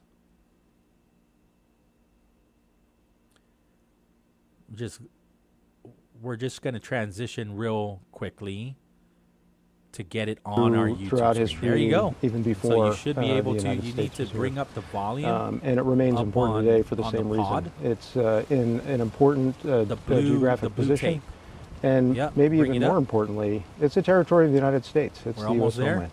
Some people we've spoken to have said that the military is more interested in defending itself on Guam and not the civilian population. I mean, how do you respond to those sort of criticisms? And is the military prepared to defend the civilian population of Guam? Yeah, well, I mentioned before, Yeah, we can start Guam again. is the United States, and the We people of missed, like, Guam the are first people of the couple. United Yeah, States. just They're U.S. bring it back. There you go. Well, Guam is Boom. obviously an incredibly important location, and it always has been. And I think that's been true throughout history, even before the United States was here. And it remains important today for the same reason. It's in an important geographic position, and maybe even more importantly, it's a territory of the United States. It's the U.S. homeland.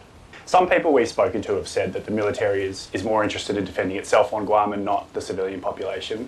I mean, how do you respond to those sort of criticisms? And is the military prepared to defend the civilian population of Guam? Yeah, well, I mentioned before, Guam is the United States, and the people of Guam are people of the United States. They're U.S. citizens, so we're going to defend our citizens.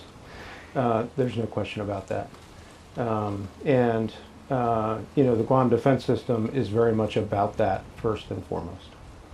There have been issues historically with how the environment has been managed by the military on Guam. But there are still concerns over environmental issues, like at the firing range at Camp Blaz, for example. Are you concerned about the impacts there, and what processes does the military follow to manage the environment? Yeah, I mean, I'm concerned about any environmental impacts. But I am confident that we have a strong process where everything we do goes through a good review, both for environmental impacts and cultural impacts. And then I think we've got great cooperation with not just the Environmental Protection Agency in the United States, but the Guam Environmental Protection Agency and the government here to mitigate those. Is everybody always happy? Of course not. But I don't think that's necessarily a signal of a flaw in the system.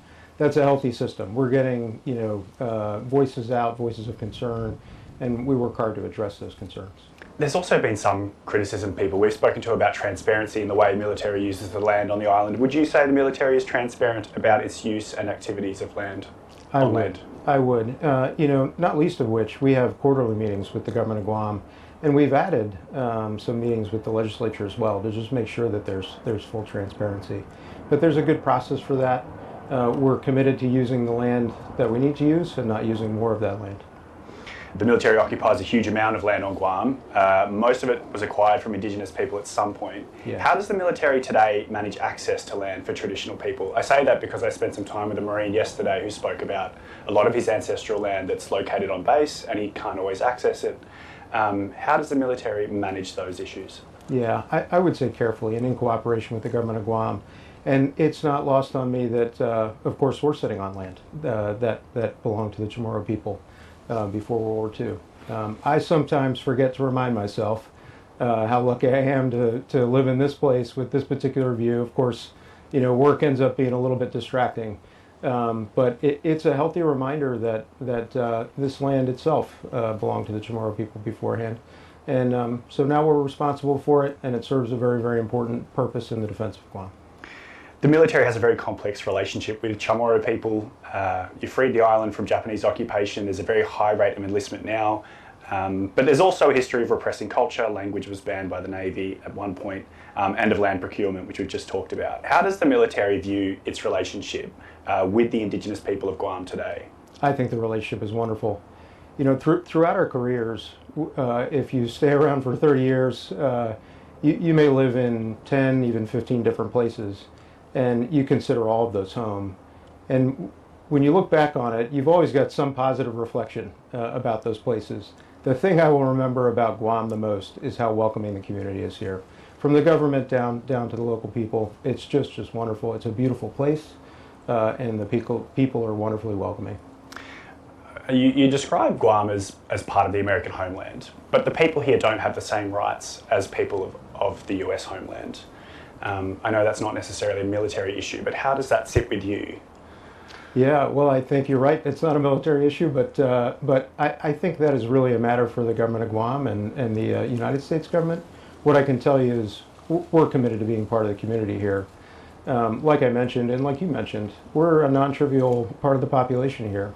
Not only are we part of the community is part of us. We have Chamorro people on the staff, both civilian and military.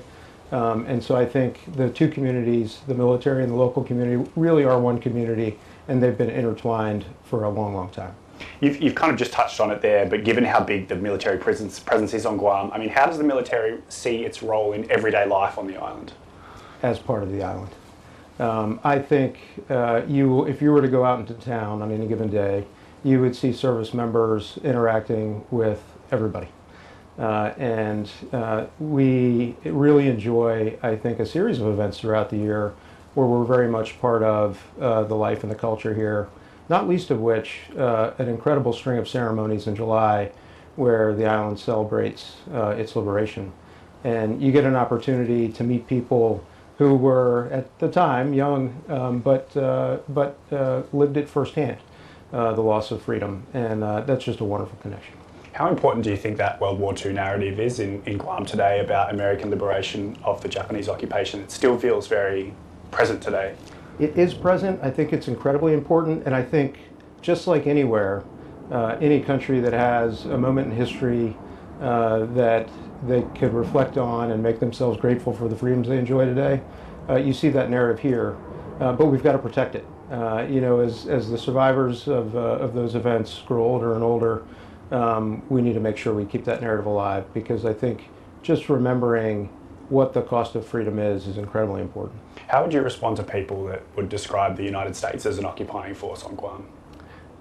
Well, that's an interesting perspective, but I would say Guam is a territory of the United States. So it is the U.S. homeland, and the citizens of Guam are citizens of the United States.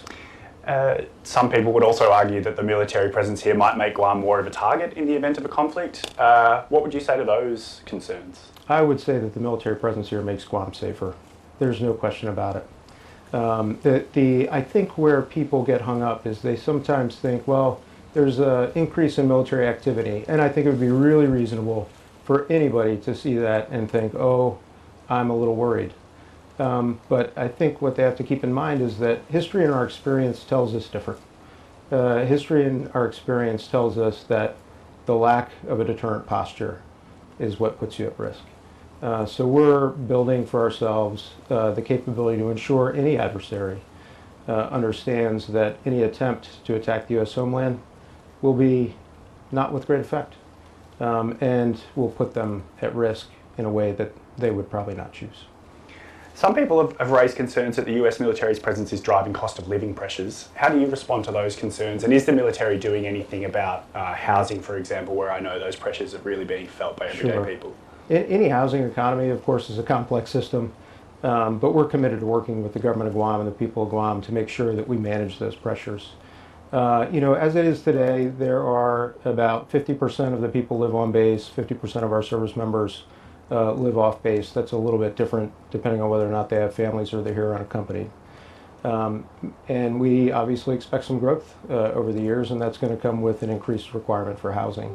The Navy is leading a housing pilot project that will, combined with increased housing on the bases, will relieve some of those pressures. That housing project includes identifying properties that we could turn into turnkey leases, essentially military housing off the installations. And that looks like it'll account for about half of the requirement by 2028. Do you think the military does cause problems on Guam? The presence of the military, I should say? I don't think the military causes problems. I think any time that you have a large military presence, that's going to be noticeable to people. But again, I feel like we're in really good partnership with the government of Guam in managing any of the negative impacts. And what I can see is that things continue to be strong relationships really anywhere you look, whether it be between leadership and the government or just service members and the communities that they live in. All right, there you go. I mean, I thought that was a very interesting interview. They touched on a lot of things that I've been very curious about, right? Again, Guam is not just a military outpost, according to Admiral Lasky. He says Guam is the U.S. homeland, and the people of Guam are U.S. citizens. And because of that, he said the U.S. military has a duty to defend Guam and its people. And so when asked about criticism that the military is mainly interested in defending its own land and bases in Guam, not civilian population, he rejected that idea. He says defending Guam means defending U.S. citizens. He said the Guam defense system is meant first and foremost to protect Guam and the people who live here. They also talked about the environmental concerns, including the firing range at Camp Blas and the military's past environmental record in Guam. And so Admiral Lasky says that he is concerned about any environmental harm, but he believes the military has a strong review process. He says military projects are reviewed for environmental and cultural impacts. He also said the military works with federal agencies, Guam EPA, and the local government to reduce or address those impacts. He says that not everyone is satisfied with the process, but he does disagree. His disagreement does not automatically mean the system is broken. In his view, public concerns are part of a healthy process because people are able to speak up, raise objections, and force the military to respond. He did say that they have regular meetings with the office of the governor, and I don't think the governor discredits that, or I think she agrees that they have a very fluid conversation or communication, especially when you have the Defense Liaison Office. But he does say they've also included more legislative meetings. I don't know. Some legislators disagree with that. There was an oversight hearing and wanting to get updates on the military buildup, and the military didn't show up. So, but then he definitely got my attention because I was wondering where we were with the lease agreements, because he said about 50% of the military live on base and 50% live out off base. And he doesn't necessarily think that that's affecting the housing market. 50% of your military members live off base, then you have basically cornered the market. And that needs to be addressed even more so. What about the Anderson South? It should actually be like 80-20. 80 on base and 20 outside, not 50-50. So that's interesting. And then he talked about the program that they are hoping works out with military housing. And so they're hoping to lease some properties off at turnkey, right? That's people that either own condominiums and lease the entire condominium. This is not a new thing. If you look at what happens in Hawaii, there's a number of facilities that are not owned by the military, but they lease it out. And then the whole facility, or it's even mixed, is military members. And they don't necessarily pay the rent. They just live there. And so that program exists in Hawaii now. I hope that they continue to have the conversation of, instead of OHA, they go to BAH, because that can help. There was a public hearing on that, and I remember Fernando Esteves, he made some very valid points on the reasons why we should move in that direction. We'll take this break and we'll reset, because there's another interview from ABC Australia's Pacific, and this is with the governor of Guam. And so I wanted to just share her perspective on, again, the relationship with the Department of Defense. And so we'll do that. We'll take the break, and then on the other side, we'll have that video set up on our YouTube as well. This is Wave 105.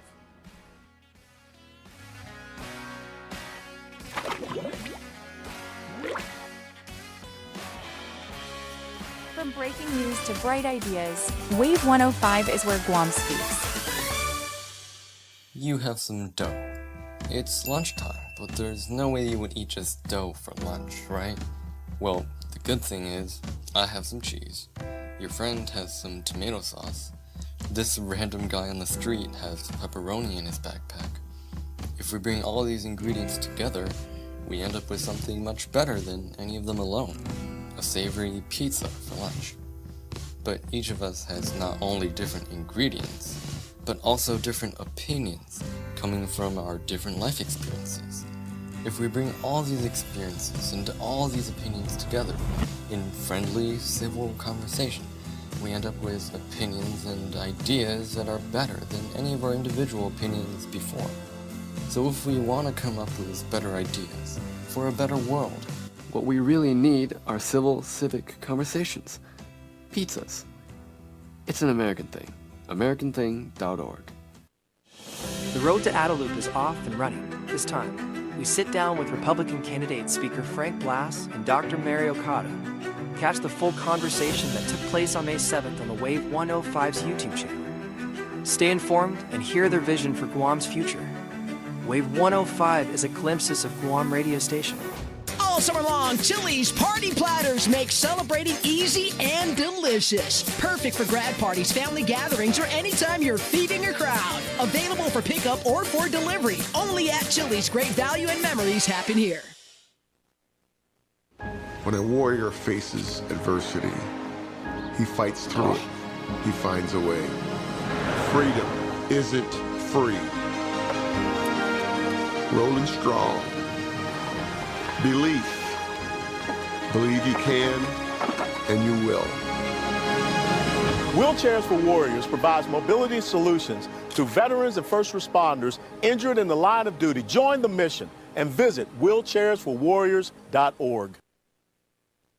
Have you heard? Subway just launched the all-new Subway Wraps. Your favorite footlong, now wrapped in a tender wheat tortilla that's perfect for any flavor craving. Go low carb, hit your protein goals, or just eat better. Subway Wraps make fueling your day easier than ever with bold flavors and curated ingredients. Sink your teeth into the cheesy garlic steak wrap, juicy steak, cheddar cheese sauce, crispy veggies, and roasted garlic aioli, all wrapped up. Subway Wraps. Light, delicious, and satisfying without weighing you down. Subway. Eat fresh, feel good. Celebrate Father's Day with Power 98 and Wave 105 as we honor our first heroes. To enter, send a WhatsApp message or call in and share your funniest or most heartfelt dad story.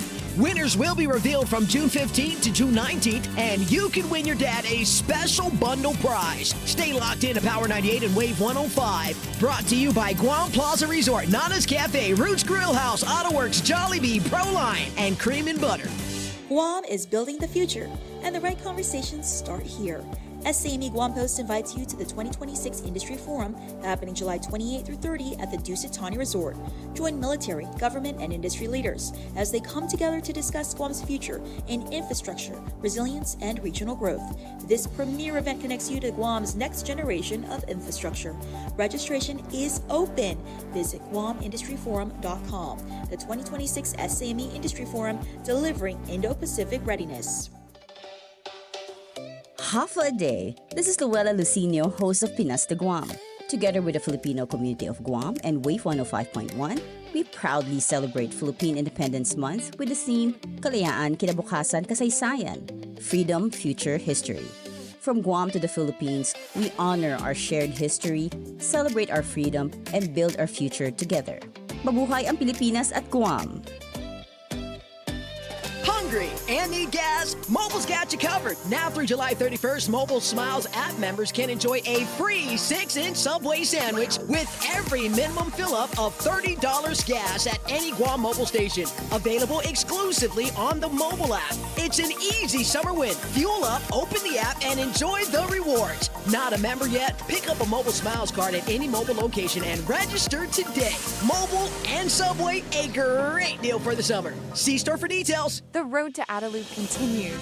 This time, we sit down with Republican candidates. Vice Speaker Tony Atta and E.J. Calvo.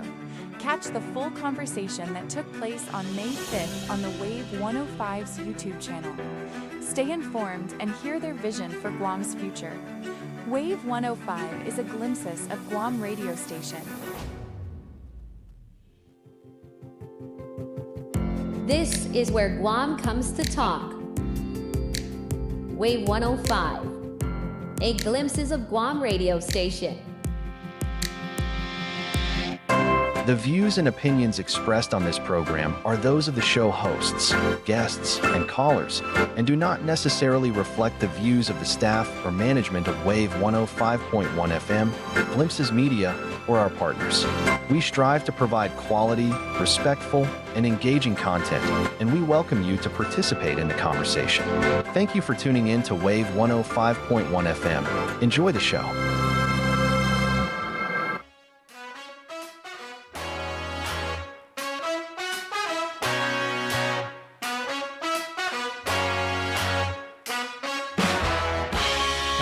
Welcome back. So this one's actually going to go over the 4 o'clock hour, but we're just going to get right into it. Again, this is ABC News Australia interviewing our governor, Governor Lulian Guerrero. They posted this interview about 9 days ago, but it's definitely connected and very relevant to the interview that we just heard with Admiral Lasky on why Guam matters so much to the U.S. military. That one was posted just 2 days ago. So we'll get into it right now. You'll start hearing the voice of the governor, again being interviewed by the same individual that represents ABC News, the Pacific.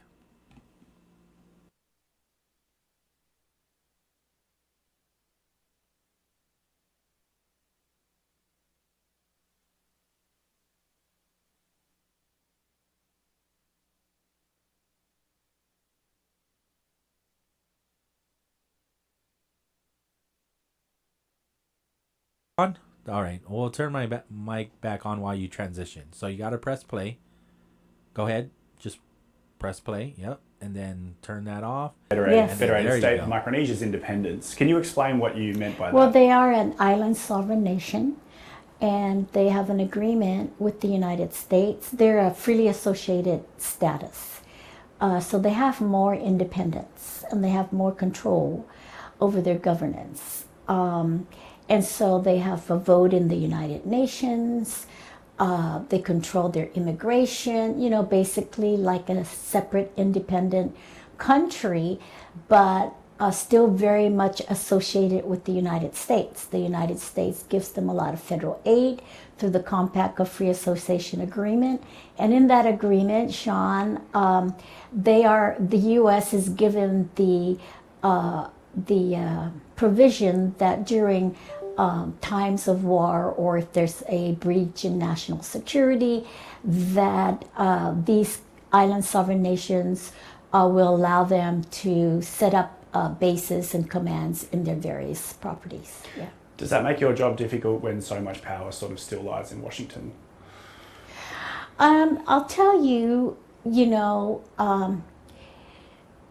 there is power that relies, like they can just tomorrow say, we'll take away your U.S. citizenship and stuff. It is bothersome, but in our years, we have sort of developed much more of a,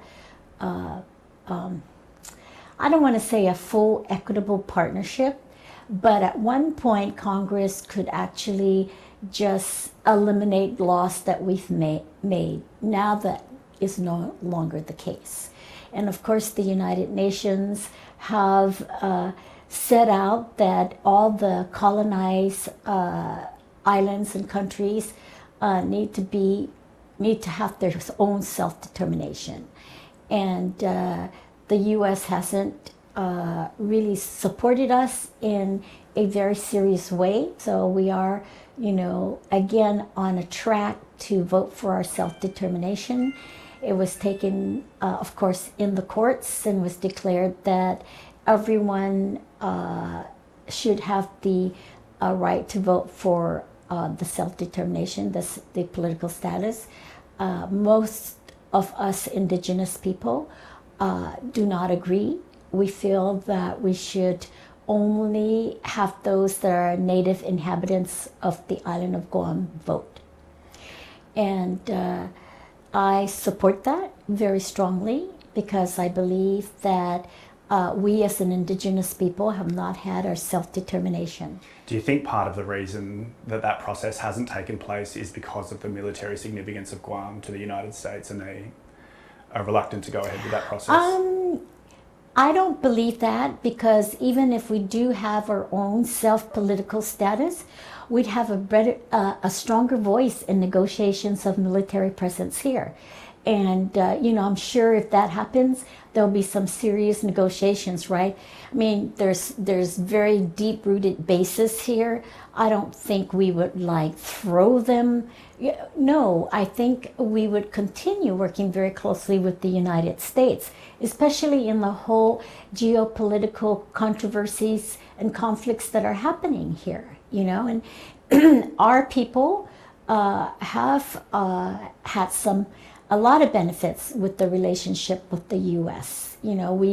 We get a lot of federal aids, we get a lot of programs funded, we get a lot of educational grants, and I really believe this, Sean, that in the North Pacific, I feel Guam is the most developed island, and I have to say, a lot of that has to do with our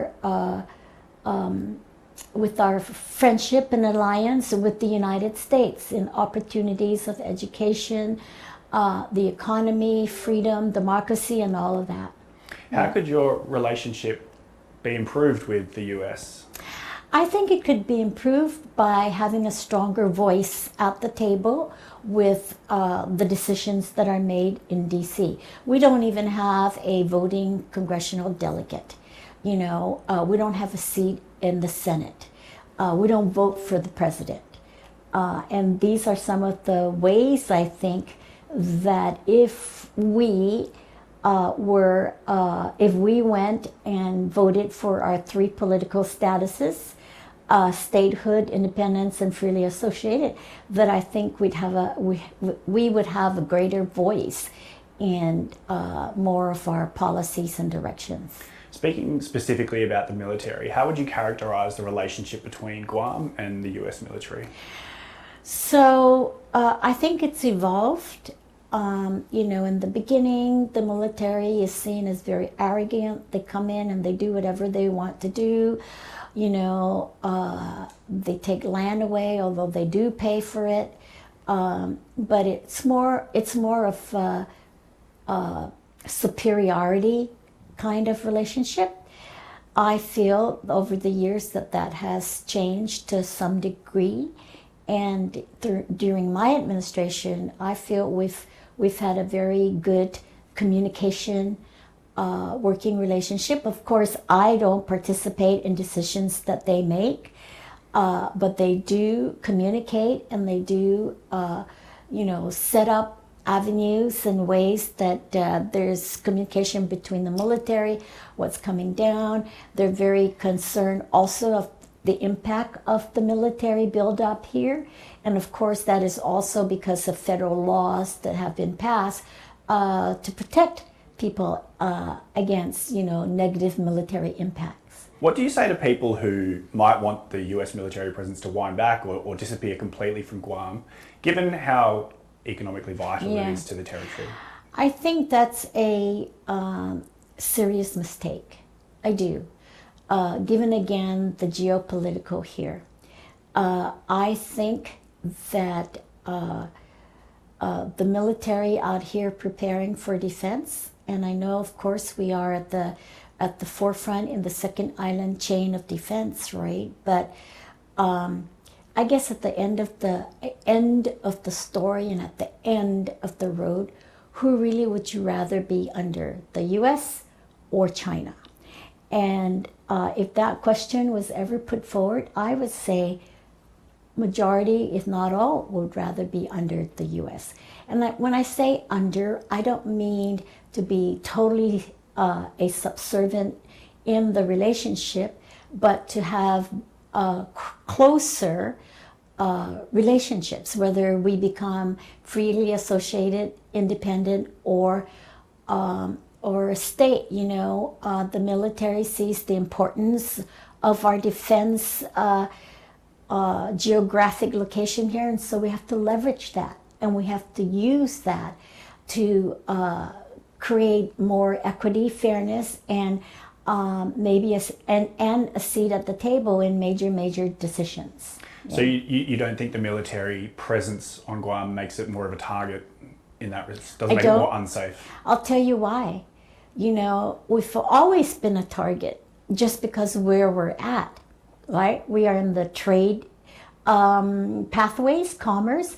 I mean, you know, Magellan came and took us over. So the Europeans were here, the Spaniards were here, and then the US, and then Japan. You know, so where we are geographically, I think, is the target. And having more military presence here, I don't think it increases that risk of a target, because we were the only U.S. soil that was invaded and occupied during the war. So I don't buy that whole argument. And so I lend more towards let's prepare and let's defend. But does that mean we just roll over and let the military do it? No, I do not support that.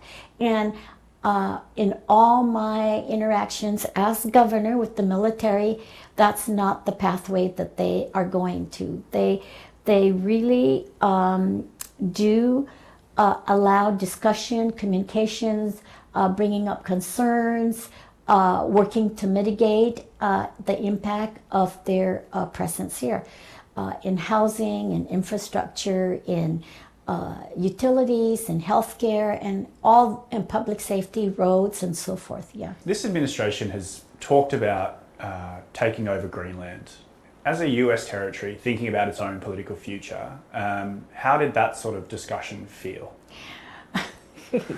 I just said jokingly, well, they can't take over Guam because they already have Guam, right? It's just kind of scary. It's scary.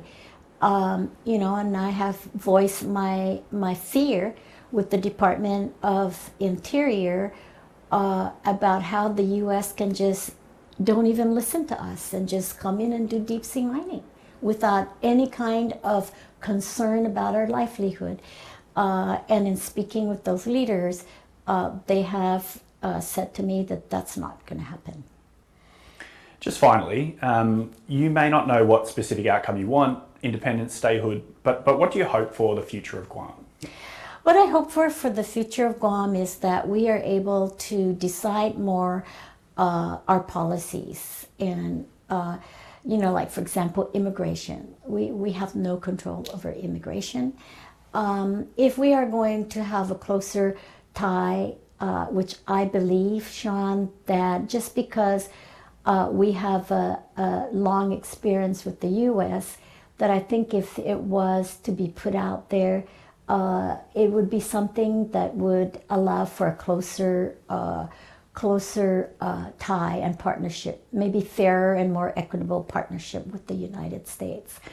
And so if we're given more the opportunity in that whole political government environment to be more on an equitable, fair playing field, that would be the route. Yeah, that would be what I want, to have greater control over our immigration, greater control on our policies, you know, and that we don't fear that, you know, federal government can just decide like they have in the past.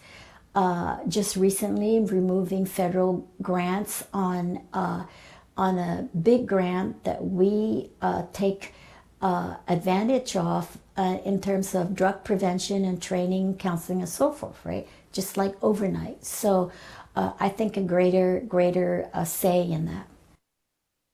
All right, there you go.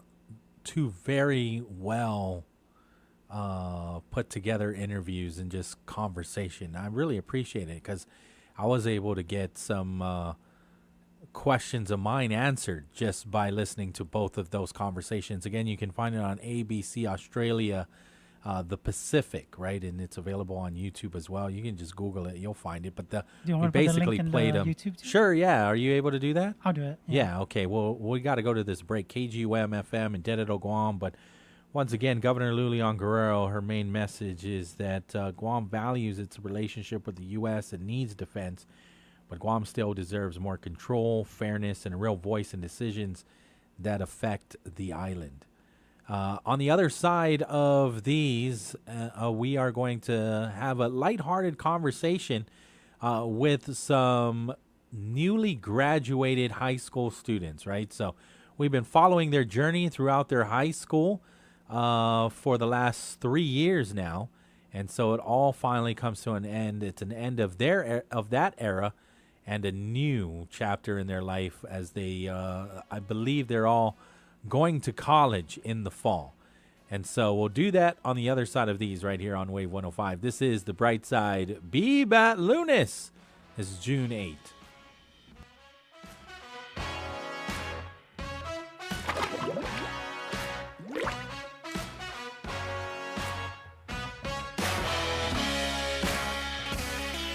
Face.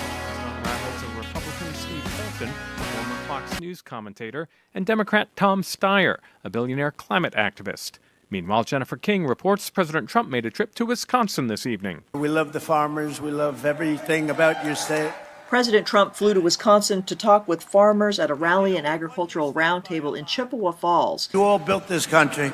Not the complainers, not the wise guys. He spent a large portion of his speech talking about his recent efforts to spruce up Washington. Graffiti all over it, filthy, disgusting stone. The stone was all horrible. The president described the Republican Party as the only option for farmers. As president, I fought for the American farmer like no one has ever fought before. Nobody's, like I'm up here today, I don't need this. I got elected, I don't have. What the hell do I have to be here for? I got elected. I'm here because I like the farmer. Trump has scheduled a weekend at his estate in Bedminster, New Jersey, and will then attend Game 3 of the NBA Finals in New York Monday night. I'm Jennifer King. A federal judge has sided with 20 Democratic states and halted a Trump administration effort to force states to comply with a range of conditions to get federal food aid. Among them, restrictions related to gender ideology, immigration, and fair athletic opportunities for women and girls. SNAP helps some 39 million Americans buy groceries. The government's May jobs report shows employers added 172,000, while the unemployment rate stayed at a low 4.3%. And Lisa Dwyer reports. 5 astronauts aboard the International Space Station had to temporarily take shelter in the SpaceX capsule that is docked at the station, while cosmonauts worked to fix a new leak. On the Russian side, that part of the space station has suffered from cracks and leaks over the years. This is AP News. Barack Obama's presidential center is opening to the public on Juneteenth. Exhibits explore the fullness of the American story. In a video played at a media preview, Obama highlighted the center's location, Chicago's South Side. This is the place Michelle was born and raised. It's where I got a start as a community organizer. It's a roughly $850 million project spread over some 20 acres. You'll be able to walk through a full-scale replica of the Oval Office. But it's not just about recreations or artifacts. He wanted it to be a living, breathing, engaging location. Obama Foundation CEO Valerie Jarrett says it includes things important to the ex-president, like a library, a basketball court, a picnic area with grills. Where people from across the street or around the world would feel welcome, would feel safe. I'm Sagar Meghani. There are more stories at apnews.com. I'm Ben Thomas. Thanks for listening. KGUM FM, Dedido. Powered by Glimpses Media.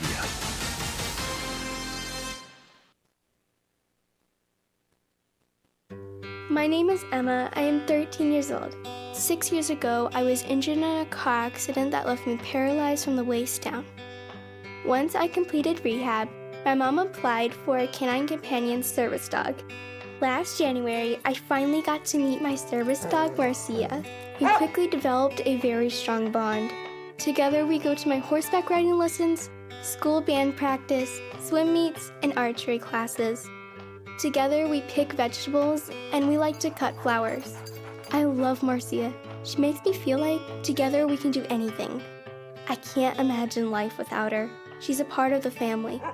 We are just one of the thousands of teams Canine Companions has paired together over the past 50 years. With your help, we can continue for another 50.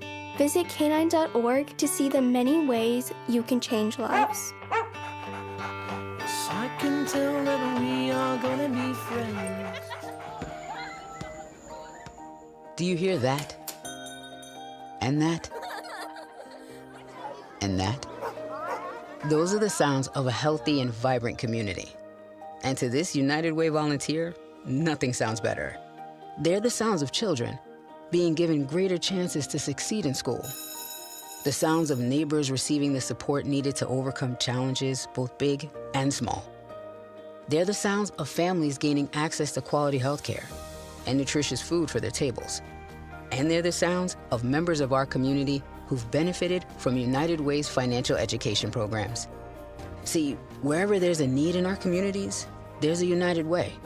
People working together to respond and growing the good for everyone. United is the way. So join us by getting involved or giving back. Learn more at unitedway.org. Talking about guns with others might not always feel comfortable, but it could save a life. Here's a way to start a conversation. Your family is going over to your neighbor's home for dinner for the first time. How would you ask if there are any unlocked guns in the home? Hey. Hey, we're so excited for tonight. Before we come over, may I ask a few questions? Yeah, of course. Do you have any pets? Yes, we have a dog. Great. Do you have a pool outside? Nope, just a big old backyard. Nice. Another question. Are there any unlocked guns in the home?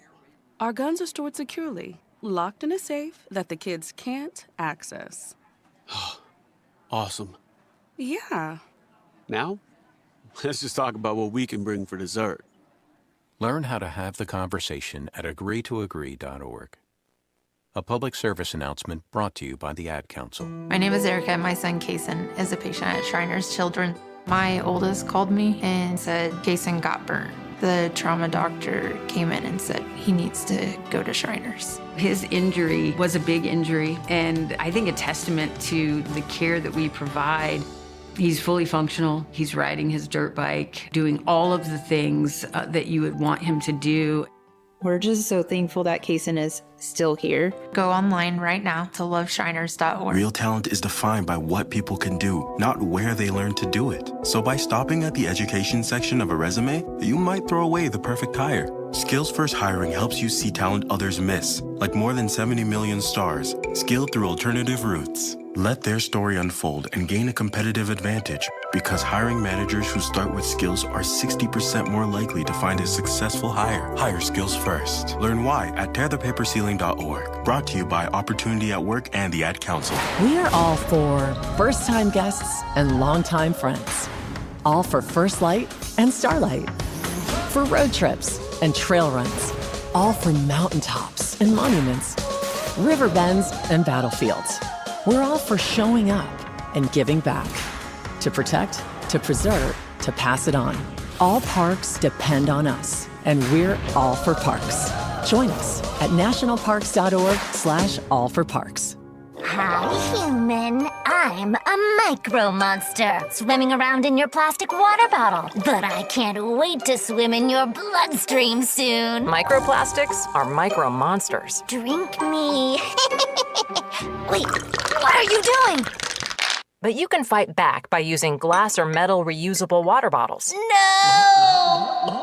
Don't let microplastic micro monsters invade your body. Find more ways to fight back at stopmicromonsters.org. KGUM-FM, Dedido, the talk of Guam. This is Wave 105.1 FM, a Glimpses media radio station. The views and opinions expressed on this program are those of the show hosts, guests, and callers, and do not necessarily reflect the views of the staff or management of Wave 105.1 FM, Glimpses Media, or our partners. We strive to provide quality, respectful, and engaging content, and we welcome you to participate in the conversation.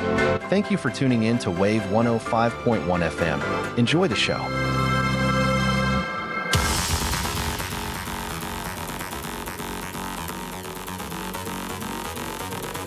All right. Welcome back. First of all, we got to make sure we do our traffic report. Brought to you by Guam Auto Spot. Schedule that test drive today at Guam Auto Spot. Call them up, 478-AUTO. View their inventory on their website at guamautospot.com. Here's their number again, 478-AUTO. And so for the first time ever, Akira is going to report our traffic. He's going to help us move forward. So you're looking at the app now, right? What roads are you looking at? Are you on Route 1 yet? Where's that at? Look for the long road that goes from this one, yeah. The south to the north. We're looking for some traffic. Yes, we are. Oh. Do you see any in like the Hagana area? Looks like there's no congestion so far. Yeah. It's been that case for a while because it's the summer. Yep, summer, right? School's out. Yeah, everybody's still at work. Yep. What about, do you see Route 10A? Look for the airport. Let's see. Oh, where am I? Right here. Oh, I see a little bit congestion. Yes. At the little split in the road. Yes, that's Airport Road. Wow, yeah. So there's usually some congestion there trying to get down to Route 1. Yep. Over by Donkey. Yep. Yeah? Yes. So, I mean, I could practically predict the traffic just based on it being Monday. Yep. And it being 4:15 in the afternoon. Yep. And I could tell you exactly where some of that is. Maybe there's minor delays near the Micronesia Mall, maybe. Harmon Loop area. Maybe. Let's go check it out.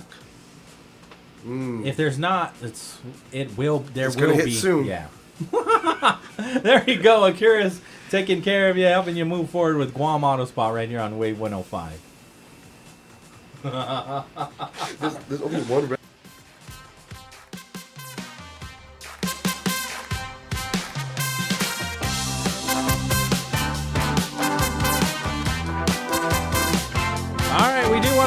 our sponsors, right? And that is Chili's Grill and Bar. Chili's, more life, great food, and memories happen here. Subway, you got to refresh to be fresh. Triple J, one night, one reveal, one all-new 2026 Mazda CX-5. Join Triple J Mazda at the Tumon Night Market Sunday, June 14th. So that's this Sunday. And once again, Triple J Mazda, designed to move you. And we've got GTA. We start with you. Time to start a whole new hour. And we're just going to put the camera right on our friends, formerly from John F. Kennedy High School. But once an Islander, always an Islander, right? There you go. So we'll turn the microphones on. There they are. Look at y'all. Hey! There you go. So we'll introduce everybody again. Akira from the village of. Now you can say you're out of district. It's too late I'm now. still Tumuning. I'm Oh, right. so I live okay, so behind you're not. JFK, You're right? not out of district. Nope. Okay. Go ahead, Dallas. Dallas from Dee-Doo. Okay, so you're not out of district what town, either. Though? What town? No. A lot of hood. Okay. Lot of hood? Yep. Is that how we call it? Is that what we do? I did not know. Maybe. Okay. The OGs call it lot of hood? Yeah. Okay. All right. And then we've got Aaron. Aaron from MTM. Hey, out of district. Anyone else? Hey, that's fine. Oh, I'm Ava, and I'm from Timoning. I'm from Parisville, Timoning. Hey, time fam. Hey. Oh. There you go. So, I mean, the last time I had a conversation with, or the first time I had a conversation with you was, you guys were 10th grade, right? Was it 10th? Summer, yeah. Yes. Yeah, Yes. it was you going year. into junior. I remember, Akira, you were looking for a job. Oh yeah, that. And you had we had beef online. You had a number. You had a number of jobs since then, though, right? Yes. Yeah. Handful, but Yeah. currently unemployed, living the chud lifestyle. Okay. And so, are you looking to also go college and get a job? Yes, or no? hopefully. Yeah. That's the plan. And then remind us, where were you going to go to college? I'm going to the University of Tennessee. Wow. Yep. Okay. The Volunteers. Oh, yep. Let's go Yes. Vols. When are you going to go? Hopefully late July, maybe early August. Around Okay. that time, yes. Family's going to bring you down, send you off? Might go by myself. Really? Yeah. You're going to, the last time you say goodbye is here in Guam? They're not even going to go check it out? There's a possibility. Wow. Are you scared? No. Do you already know what you're going to major? Yeah, political science. That's right. That's always been what you've been saying. You're pretty fearless. That's not an easy jump. Do you know people down there? Nope. But you're not. You've done some research then? Yes. I'm gonna be a cowboy. Are you gonna stay in the dorms? Oh yeah, because when you're a freshman, it's like mandated. Mandatory. Yeah. Okay. Nice. When do you start like looking for your classes? Oh, so registration, I think it opens in July. Or Okay. It depends, yeah. What are you gonna try to do? Are you gonna do a full load? You have to, right? Yeah. As a freshman. Gotta hustle and grind. Yeah. What does that look like? 4 classes? I think it's 5. I think around that. You're gonna take like 2 one day, 2 another day, or 3 another day. Yeah, hopefully something Right? like that. Yeah. Hopefully there's labs only on Friday and no classes on Friday. Yeah, so I can sleep. Right? well. Yeah. Heck yeah, for sure. Dallas, where are you going? UOG. UOG. Let's go. That's right. Yay. Be with Tritons. Okay, and do you already know your major? Yes, I'm going to be doing mechanical engineering. Okay. I think that's fairly new. Right? Yeah. Yes. Aaron, do you already know? You haven't even told me. I am going to the University of Guam. Oh. Well, I knew that, but Oh. okay, so you don't your mic is pretty hot, so you don't Oh, even, okay. You don't even need to lean into it. So, all right, so what's your major though? You never even said. Oh, I will be majoring in biology. Hey. Hey. Shout out Miss H. Period. Miss H Yes. was teacher of the year. Biba, Yes, Biba Miss H. Period. Biba OGS. Yeah. So I know you guys were interviewed based on being students, right? And just tell us a little bit about the teacher of the year. Oh, like us being interviewed about Miss H being No, teacher just of the year? yeah. I mean, I know you have been interviewed, but I mean, now having a conversation with you, share your experiences about the teacher of the year. Miss H congratulations to her. Period. She was very humble about it. I think it was more of like people nominating her, and she was like, okay, I'll accept it for you and for those like I'm rooting for yous and all that stuff. Like, Yeah. but I think when we found out she was nominated, like all her students, nobody was surprised because she's a great teacher. And once she won, like we were all super happy for her. Even like students that didn't have her as a teacher, like I feel like everybody knew that she was super deserving of it. So that was. What do you think that is? Like, what is it about her that just students gravitate to her, even students that don't take her class? I think she's very like welcoming. Like even I took her marine biology honors class, and I'm not a STEM girly at all, but I think I still enjoyed it a lot because like as a student she still welcomed like whatever wrong answers, like any answers that you'd have to offer, and she definitely kept the classroom like super lively instead of like, you know, like just lesson teach, tests, like just her being there to teach. Yeah. She also cared about like her students' like well-beings. Yeah, so that was that. She's really a great teacher. I'm Yes. very I've happy heard for so her. many great things about her, right? Yeah. Yes. So what are you gonna do, Ava? I'm going to the University of Hawaii at Okay. Manoa. You been there? No. Go Bows. Go Bows! Hey! So this is your Bows. first time going to check out the university as well? Yeah? And your major? Political science. Also. Yep. Period. We got a pair of Wow. twins in here. There you go. And so is the family going to follow you? I'm not sure yet. Mm. I hope my mom comes with me though. Yeah? Yeah. And so do you have to stay in the dorm? Is that mandatory as well? It's not mandatory, but I am going to be staying there. Yeah? Yeah. Okay, did you already, when do you get to look at the catalog? The For catalog. classes. Oh, class registration opens up July July? 20th. Yeah. June or July 20th. I just looked it up yesterday because I was worried about like getting my financial aid statement, so I was looking at like class registrations, but Yeah. they said it opens up like later on in the summer. So I was Okay. like, oh wow. So what are you guys going to be doing until then? Grad parties. Grad there's Grad parties. lifestyle. Yes. It's we've been booked. All four of us have Yeah. been pretty booked Yes. since graduation. Boom, boom, Yeah, boom. the day of, there were graduation parties that very day, right? Yes. Yeah. Did you already had yours? Not Who yet. had their grad party already? Akira, where did you guys celebrate? Gotta rep Dusit Tawny. Heck, Yep, wow. Dusit Beach, gotta rep. So I had it Okay. over there with the fam, with the friends. yeah. You know how it is. Yeah. Know how it is. Period. You know it. Yeah. Dallas, when's your graduation party? This Saturday. This Saturday? Yes. All right. Wow. Me, Cohen, and Dawn. Oh, Period. Yep. The triple Period. threat. Wait, let me show you a picture actually. Oh shoot. Are we inviting the entire island? They wanna Oh come. shoot. Dallas is going to invite everybody who's listening. So Dawn is iBogs, right? Yeah. Oh yes. Even Yeah. Cohen, Joel, Yeah, Pangolin. shout out Marie Gutierrez. Yeah. Miss G? Yeah, She shout took out. long, though. Oof. You know. Shout out Zom Zom Manabusin with the corn 'cause, you know, dogs. gotta. Yep. I appreciate everything that she does, but that was it took long for her to get there. Yes. Yeah. Yeah. No, she just had to represent. The that honor- She was just one. shouting She it. was put on the Yeah, spot. Yeah, she was shouting everyone out. like yeah. Yeah. And she had to mention them corn dogs. Yeah. Those were I was there too. Yep. No, but you know They were the good. grandsons. You know, gotta rep the grandsons. What do you mean corn dogs? Like literal corn dogs Oh, during yeah. lunch? Yes. Shout out Yeah. Zom Manabusin who requested that he wanted corn dogs every day to Miss Yeah. G. Biba Sodexo. Yeah. So Biba do you, Sodexo. when do you guys usually get corn dogs? Oh, I don't know. That was in elementary school. Oh, she okay. she visited LBJ and she was like, Zama. You're an angel? Yes. I'm also an angel. Corn dogs are about every other Oh Wednesday. wait, no. Every other Wait, Wednesday? It's a bird. Angels are. Yeah. I don't know what that was. Oh. That's the D-myth. Oh. We are the demons. Wait, we are the demons. No.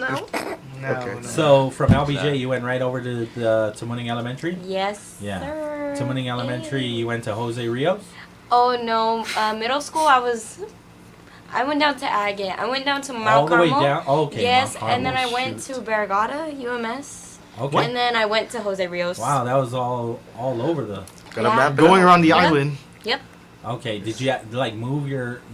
Did you like go from different homes or something? Oh, I was in Jigo, and then I went to Mount Carmel, and then I moved to Prairie Garden. Wait a minute. You lived in Jigo and then took that bus route all the way down to Mount Carmel? Oh, heck no. My mom drove me and my sister every morning. Thank you, Mom. Wow. Yeah, I went to Mount Carmel because my sister Gia went there. That's sacrifice. Biba Gia. Yeah. Yeah, talk Gia. about that's exactly what I'm talking about, where parents are making the sacrifices to better their children's lives, right? Education. Shout out Father's Day. Happy Father's Day to all the fathers. Yes. Father's Day. Yes. Yeah, is there any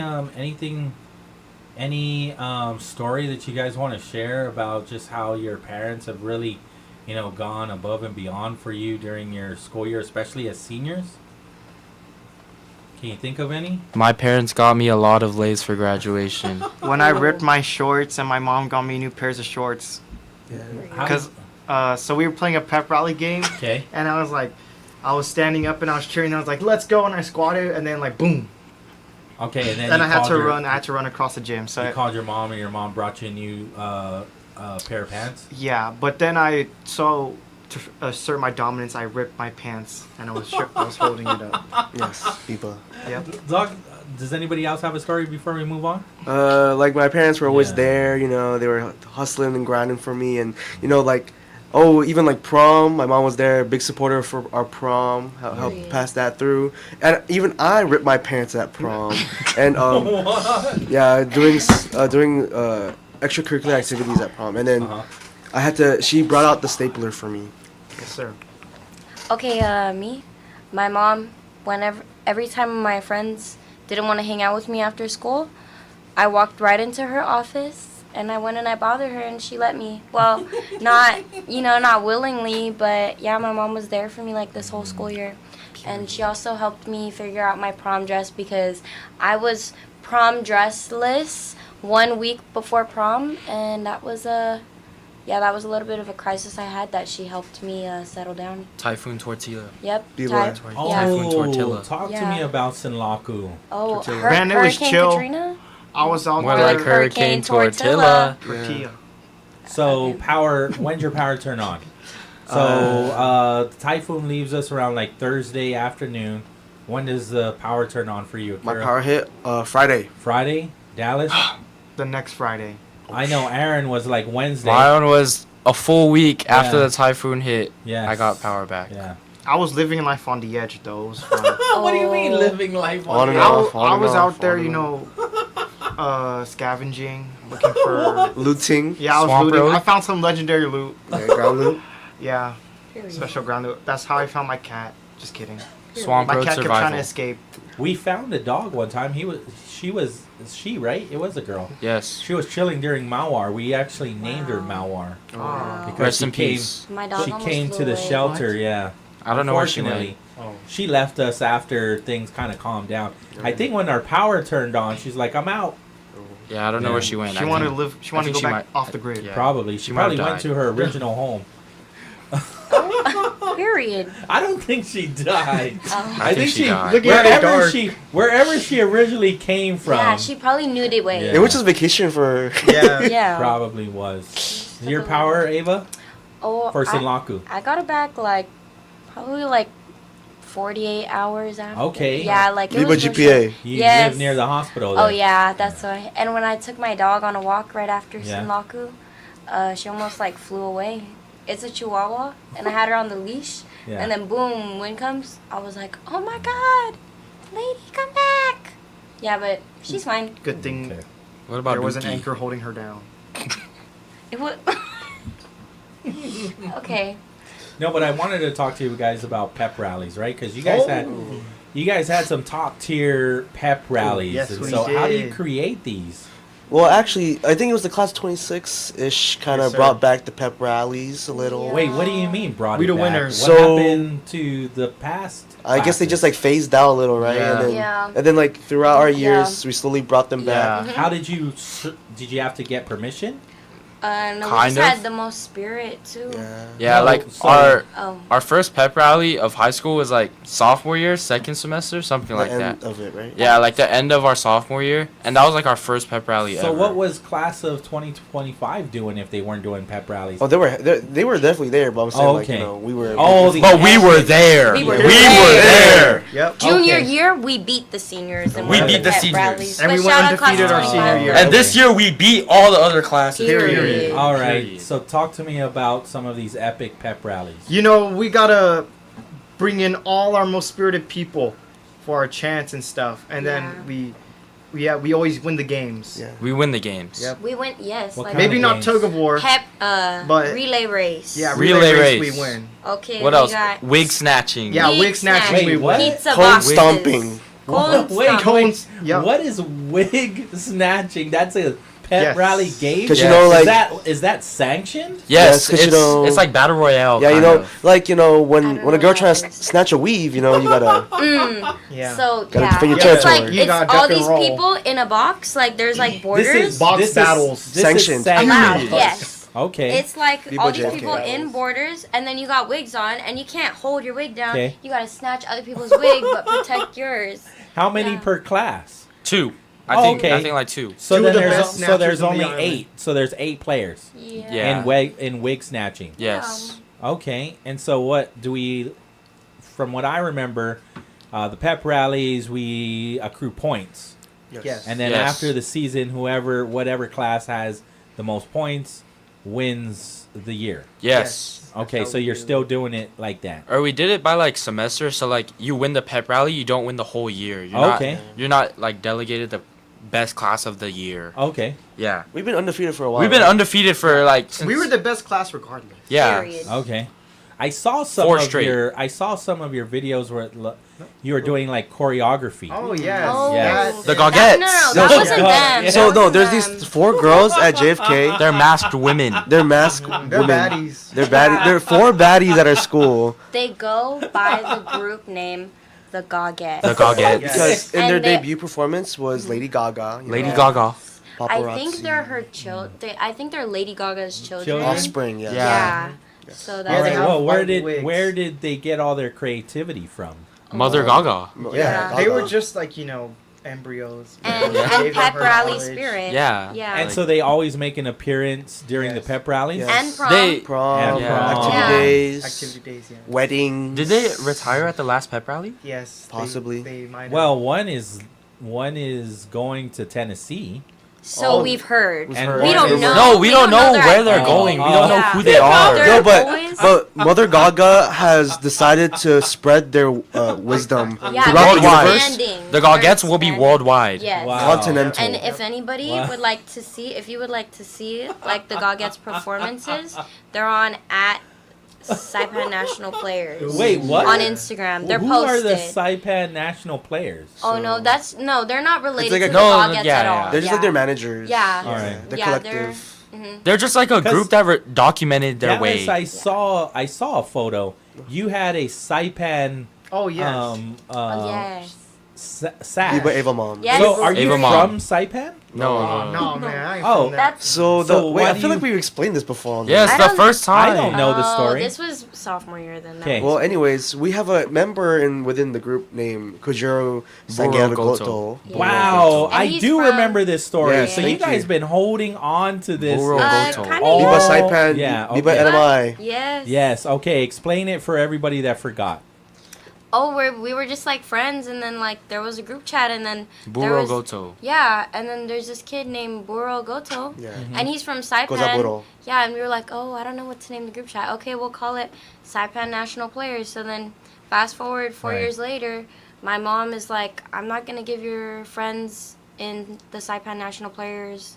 I'm not gonna give them lays. I'm gonna make them sashes. And so And I saw that. Yeah, so she made them sashes, and then I didn't give it at grad because I couldn't find all 14 of us. Yeah. So we Parking took a lot. little photo shoot. Yeah, I saw that. Yeah. I was a little confused because I totally forgot about the story. So I thought you were all from Saipan Oh, no. originally. I've never been to Saipan. Yeah, I haven't been to Saipan. Yeah, Shout out I want to Saipan, go though. though. Shout out Saipan. Yeah. You guys should go. You should make a trip out there since you guys are such fans. It's more expensive to go to It Saipan sure though, is. Yeah, right? it's cheaper to go Japan than Yeah. But, you know, I mean, you guys, I imagine, are going to stay close. I've told you this before, that I envy you guys. You remind me of my wife and her friends that have been friends since elementary. Yeah. You know? Yeah, and so I Yeah. imagine that I'm not going to cry, Akira. No, I was wrapping my face. Yeah, no, because Akira's crying. But I envision the more than 4 of you, because there are more than 4 of you, Yes. that A you collective. guys will continue to stay close. And so I can see in 10 years you all going to Saipan. Hopefully. Oh, maybe. You know, for Let's your have a class 10-year reunion on Saipan. Yeah. 10-year JFK. reunion. Yeah, maybe we could get a pilot to fly Maybe. us there. Oh, Jason Parent. We know. We Let's know. get Oh, Grace and Strong. Grace Strong. Yep. Wait, they could co-pilot. Yes. Or 2 planes, because there's a lot. Yeah. You guys have so many stories to share, right? And I really appreciate how many of you graduated, because it seems like you all know each other. 322. And you basically do know all of each other, Yes. right? Yes, we're a big family. Yes. Yeah. You Right. know. Jaden Howard. Yes. Once an island, always an island. Yes. And so, I mean, so for the last 4 years, you have been fundraising, right? You've been doing a number of fundraisers. The haunted house. Oh, yes. That was pretty stressful, but also successful, right? yeah. Successful. So you guys put together a haunted house down at the village of Donkey. Yes. You basically transformed the basement of Donkey into an asylum, right? Spooky, scary skeletons. Yes. And so, I mean, talk to me just about how you guys are the ones that are putting together all of these. Like, not only are you the ones putting them together, but you're in control of the finances and all of the logistics, right? Yeah. Yeah. That was Yes. crazy. It was crazy. Yes. You know, high school, it's like really, it kind of sucks because 4 years straight you grow close to these people, and then here we are at the last month, and we have to see all of our friends go away. Yeah, we're gonna part our ways. We're parting ways, you And, know. Yeah, even though like we'll always have this bond and be conjoined together as a family. Yes. And once an island, always an islander. We grew so close because we shared one thing in common. We all went to John F. Kennedy High School. Yes, and hopefully Yes. in our future we can look back and Just stop your crying. and see the New York Knicks. Nixon 4. Jalen Brunson. Joe's on the line. Joe's not going to be able to. You're not going. Not all of you are going to hear Joe, but maybe Ava can put on headphones. Yeah, I'll put one on. Wait. Don't break it now. Okay. All right, Joe. They have they got headphones close to their ears. Go ahead. You got a question for them or a comment for them? Hi, Joe. Yeah, I have. I just have a Mr. comment. Joe, I Mr. know all those guys there. I've watched them grow up since LBJ, and you know they grow a lot of energy, strength, and unity with each other. And I tell you, Pauly, with those guys there graduating, the future of the island is looking bright. I like I said, I've watched them grow. I've watched them mature, and just all the great ideas that group brings to the table all the time, whether it's something like a school project or planning something bigger. I tell you, the future of the island is a lot brighter with that group in front of you. So I just wanted to call in. Thank you, Joe. And make that comment. So All right. you, Mr. Thank you, Joe. Mr. Joe. Now Viva I- Mr. Joe. Viva Now Mr. I Joe. am gonna cry because I've seen it. I've seen it myself. Right. I've watched them grow so close together. It's not. I'm not just rooting for Aaron. I'm rooting for all of them. You know. Yeah. There's a Yeah. brotherhood and a sisterhood. Yep. Yes. Yeah. Familyhood. Biba is Yeah. Mr. Joe.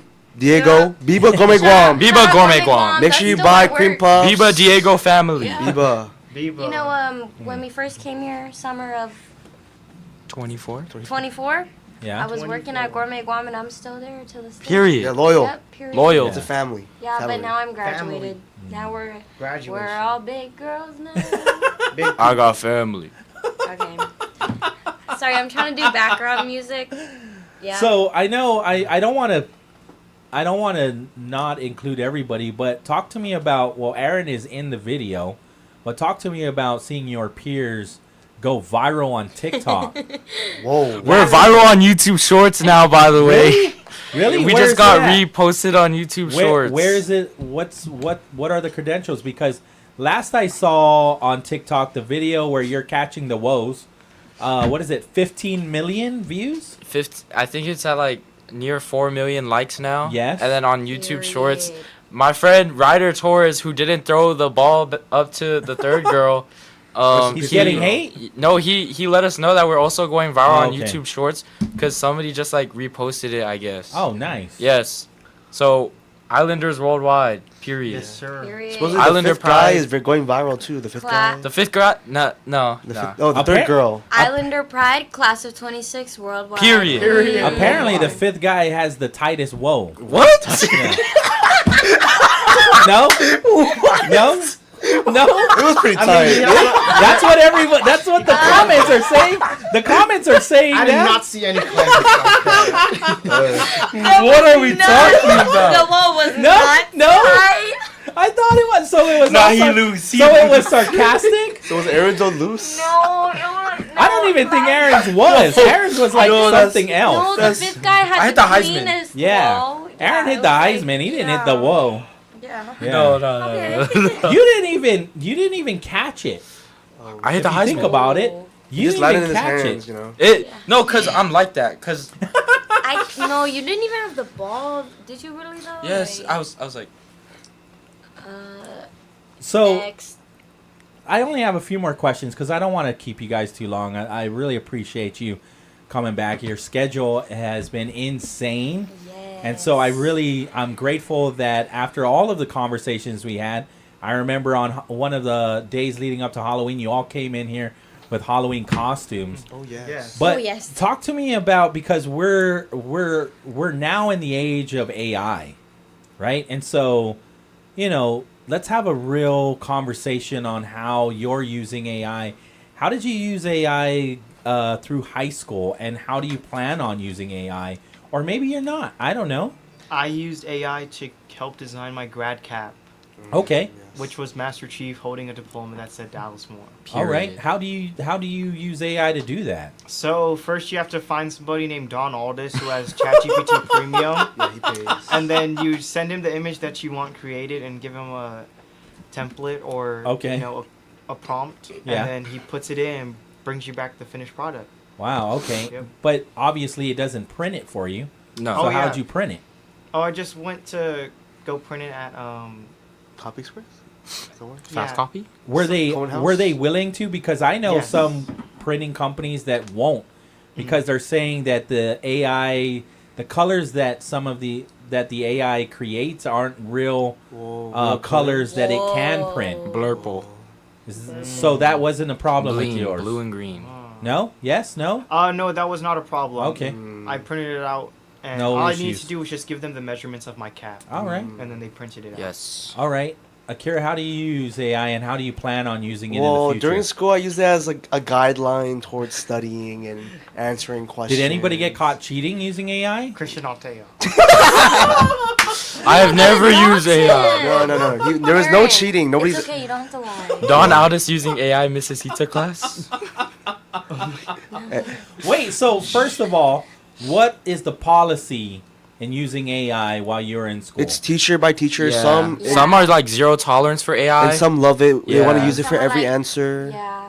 Some teachers love it, embrace it, Yes, use it for every answer. They make their worksheets out of it. Yeah. But our AP literature teacher, he just says don't use AI. But our friend Christian Hateo, when he got caught with AI, I think he just gave him like a low grade and told him to redo it himself. Viva Mr. Fee. Viva Mr. Viva Fee. Mr. Fee. He gave him a second chance. Yes. Your valedictorian got shouted out Mr. Fee. Who's Mr. Fee? That's Oh, our he was AP the lit MC. teacher. Yeah, he was the He was the that MC. day. Look, he has aura. The one that went With like glasses. Akira Munoz.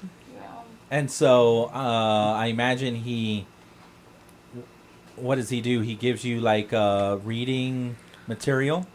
Yes. Yeah? Yes. Yeah. Nearpods, that's what he Near does. pods. He likes nearpods. Sometimes Essays. Kahoot, if he's Kahoot. feeling Or like group crazy. projects. For the He vocab. gives us like Video. he gave us a novel every quarter. Yeah. Yeah. Yeah. And he like and the novels that he gave us helped us on the AP exam. Yeah. And then he gave us a pep talk before Pep our talk. AP exam, and then our AP exam got canceled. What do you Postponed. mean? What do you mean Yeah. pep talk? Oh, I he, never had a teacher give me a pep talk. I'm a it was terrible actually student. just in the Google Classroom stream, but he was like, in real life too, yeah. Oh, wait, me He was and just Dallas like weren't there. he was just hyping us up, We just were, like we were deployed. Yes. Yeah, we were honestly. deployed. Oh yeah. What do you mean deployed? We were in Washington, DC. D.C. Oh, Yes, okay. for The closing capital. trip. Okay, Washington, yeah, that's the right. capital. I forgot all about that. That's through Close Up, right? Yes. Viva close-ups. If I got it. Yes. President. This is the president. Yes, I'm Yeah. the vice president, Yeah, I'm vice president. and I was there That's last year. that's a very cool experience. Yes, it was Yeah. awesome.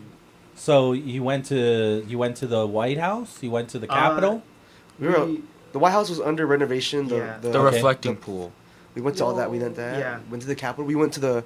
We were We were on the underground. House floor. Yep, on the House floor. We sat All right. on the House floor. We even voted on the bills. We used the Yeah, buttons. we pressed the buttons on the House floor. What else did we do? I didn't see any cats. They went to New York. Oh, Nixon 4. Wait a minute, New York City. Yes.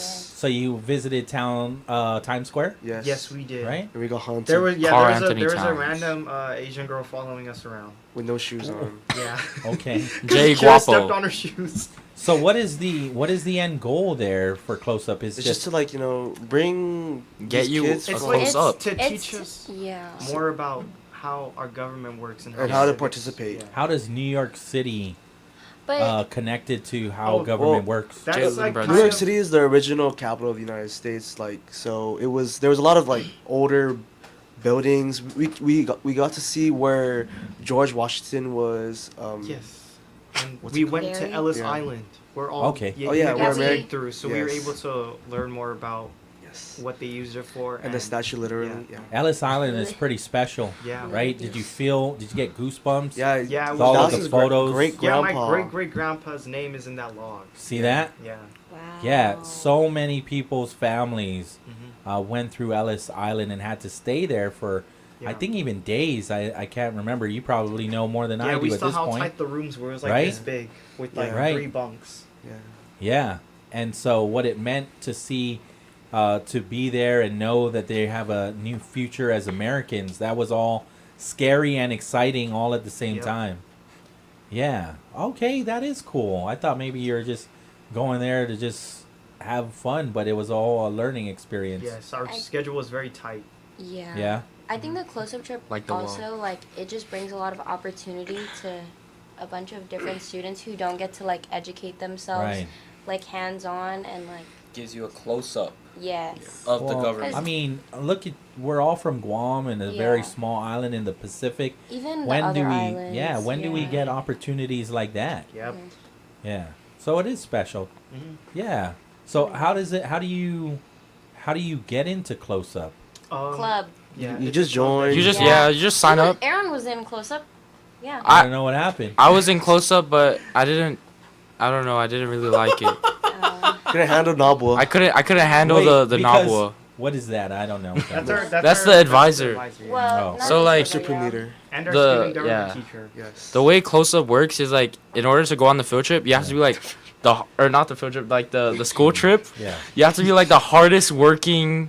Gotta hustle. You have to be the hardest Yes. working members. Okay. And so everybody's trying to go to New York City, see Jalen Brunson, Carl Anthony Nixon Towns. Yeah, they're trying to go to Washington, the capital. They're trying to go everywhere. But it's so competitive. yeah, competitive. These were the only 2 people from JFK that went this year. And Rika. Wow. Yeah. Oh, and Rika. Yes. Yep, Rika Blanca. All right. Well, is there anything else that I mean, we only have about 10 minutes, so I just wanted to give you the time to just share anything, in totality, your experience as high school students. It's an end of an era, and, you got a new chapter ahead of you. Yes. So when I was in New York, there were so many squirrels, and I kept feeding them. So I was like, "Wow, look at all them squirrels!"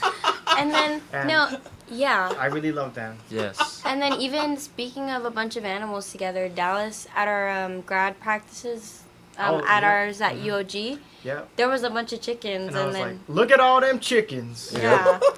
And then, at the grad practices, I also saw our school aides. I was like, Miss Jess, anybody ever tell you look like Beyonce? And she was like, no. They tell me you look like Miss Jess. Yeah. Miss Jess, period. Miss Jess. I mean, obviously, you guys are just, having fun and enjoying life, right? But, yes. And that's really what it should be about right now. I think that life's going to get real serious real quick. But I love your attitudes. I love how you guys are happy-go-lucky. Yes.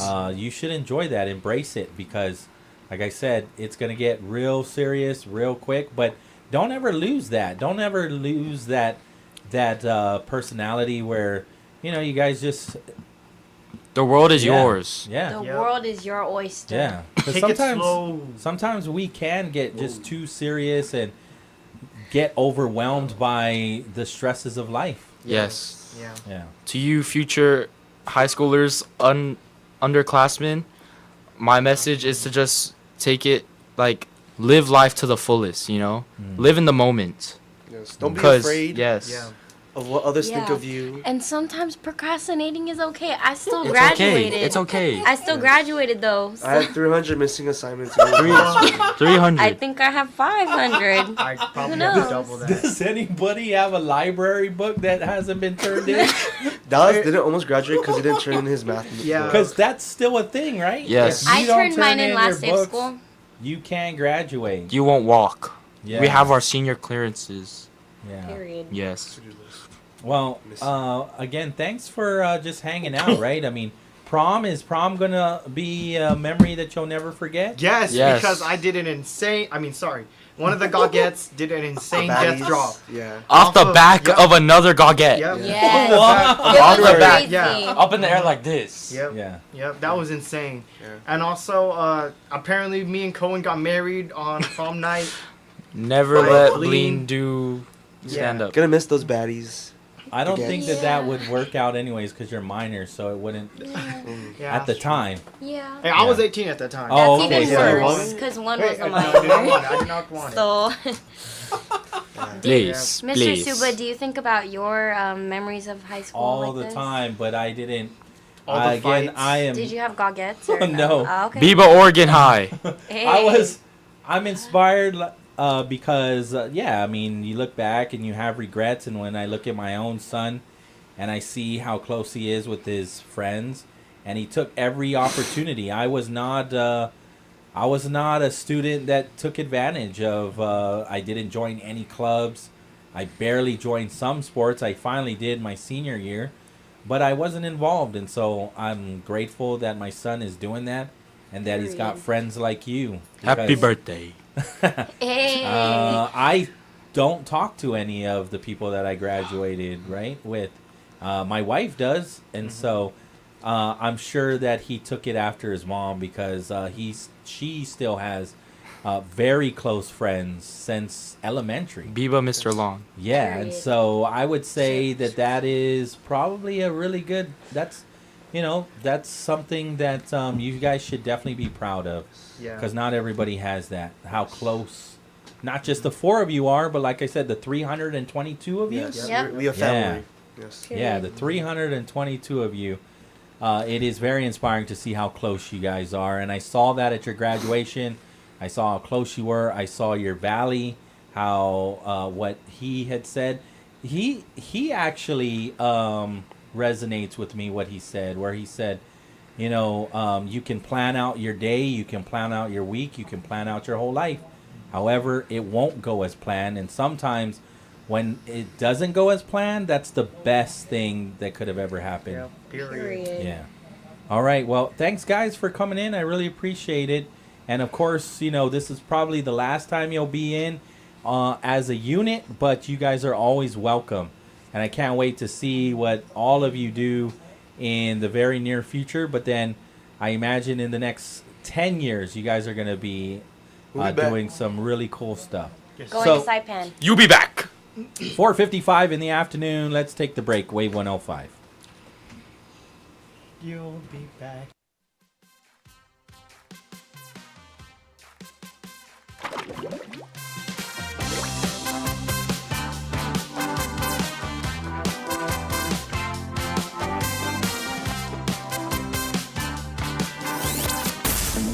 Real Real conversations, real issues, real Guam. This is Wave 105, the talk of Guam.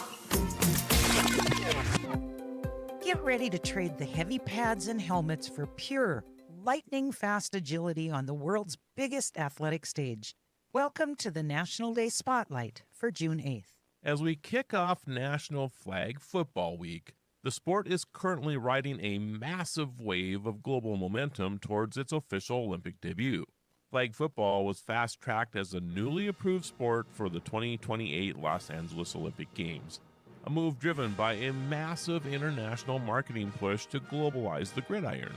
Because the sport doesn't require expensive, heavy tackling equipment, the barrier to entry plummeted, allowing countries like Mexico and Japan to build world-class national teams. The 5-on-5 Olympic format relies entirely on track-level speed and intricate passing routes.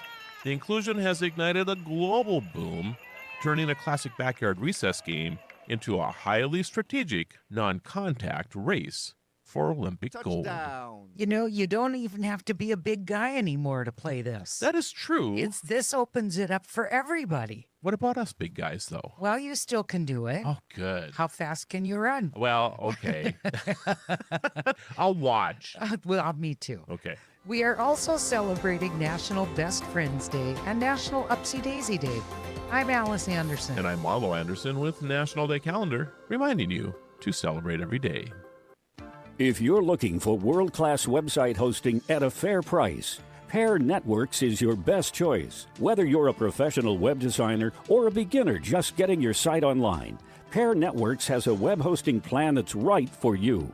Log on and learn more at pair.com. That's PAIR.com. Pair Networks, world-class web hosting at a fair price. Visit us at pair.com. Pair Networks. Registering a domain name on the web? You should know about Pairnick. Pairnick offers .com names at a great price with quality service you expect. Because Pairnick is powered by internet leader Pair Networks. Whether you need a domain name for business or personal use, Pairnick is your best choice. Remember Pairnick when you need a domain name. That's PAIRNIC.com. Pairnick. As Americans, we celebrate all the things that make us different. So what is the thing that connects us? The thing that makes us Americans? It's simple. It's our shared belief that we are Americans. We, the people of the United States, in order to form a more perfect union, establish justice, ensure domestic tranquility, provide for the common defense, promote the general welfare, and secure the blessings of liberty to ourselves and our posterity, do ordain and establish this Constitution for the United States of America. That belief that we each can be who we are and live the life we dream, in harmony with one another, in our system written in the words of the Constitution. Know your Constitution. It's who you are. It's who we are. Unity. It's an American thing. From AmericanThing.org. The road to Adelup is set. This time, we sit down with Democrat candidates Senator Joe St. Augustine and former Senator Dwayne St. Nicholas. Catch the full conversation that took place on May 8th on the Wave 105 YouTube channel. Stay informed and hear their vision for Guam's future. Wave 105 is a Glimpses of Guam radio station. Celebrate Father's Day with Power 98 and Wave 105 as we honor our first heroes. To enter, send a WhatsApp message or call in and share your funniest or most heartfelt dad story. Winners will be revealed from June 15th to June 19th, and you can win your dad a special bundle prize. Stay locked in to Power 98 and Wave 105. Brought to you by Guam Plaza Resort, Nana's Cafe, Roots Grill House, AutoWorks, Jollibee, Proline, and Cream and Butter. Why be at the forefront of childhood cancer research? At St. Jude, we do it because every innovation we make is a moment we give to children with cancer everywhere. But we can't do it without you. Help St. Jude give children with cancer more moments. Moments that can last a lifetime. Learn more at stjude.org. When a warrior faces adversity, he fights through it. He finds a way. Freedom isn't free. Rolling strong. Belief. Believe you can, and you will. Wheelchairs for Warriors provides mobility solutions to veterans and first responders injured in the line of duty. Join the mission and visit wheelchairsforwarriors.org. All summer long, Chili's Party Platters make celebrating easy and delicious. Perfect for grad parties, family gatherings, or anytime you're feeding a crowd. Available for pickup or for delivery. Only at Chili's. Great value and memories happen here. The road to Adelup is here. And this time we spoke with Democrat candidates, Senator Torius Terlahi and Senator Sabina Perez. Here is your opportunity to hear how they plan to govern Guam. Watch the conversation on Wave 105's YouTube channel, dated May 28th. This is a Glimpses of Guam radio station. Your island, your conversations, your station, Wave 105.1 FM, Glimpses Media. The views and opinions expressed on this program are those of the show hosts, guests, and callers, and do not necessarily reflect the views of the staff or management of Wave 105.1 FM, Glimpses Media, or our partners. We strive to provide quality, respectful, and engaging content, and we welcome you to participate in the conversation. Thank you for tuning in to Wave 105.1 FM. Enjoy the show.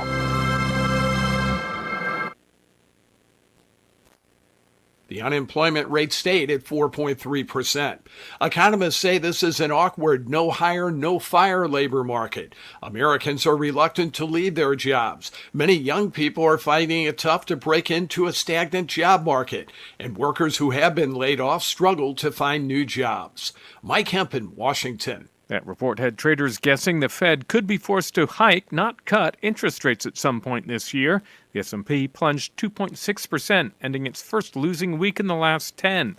The Dow fell 695 points, or 1.4%, while the Nasdaq fell 4.2%, big tech shares weighing it down. Oil prices fell today, Brent crude settling just above $95 per barrel. U.S. gas prices continue drifting downward. AAA puts the nationwide average for a gallon of regular grade at $4.22. This is AP News.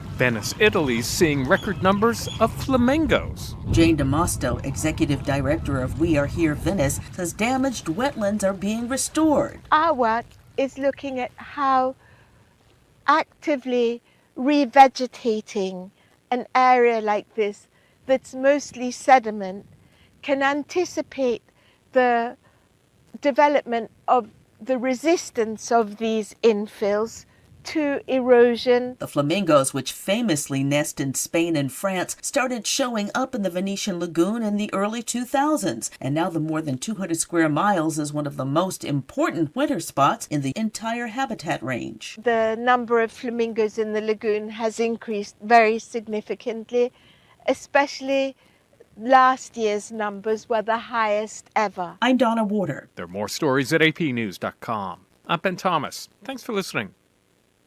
This is AP News Minute. Still a fragile ceasefire in the Iran war. AP's Julie Walker.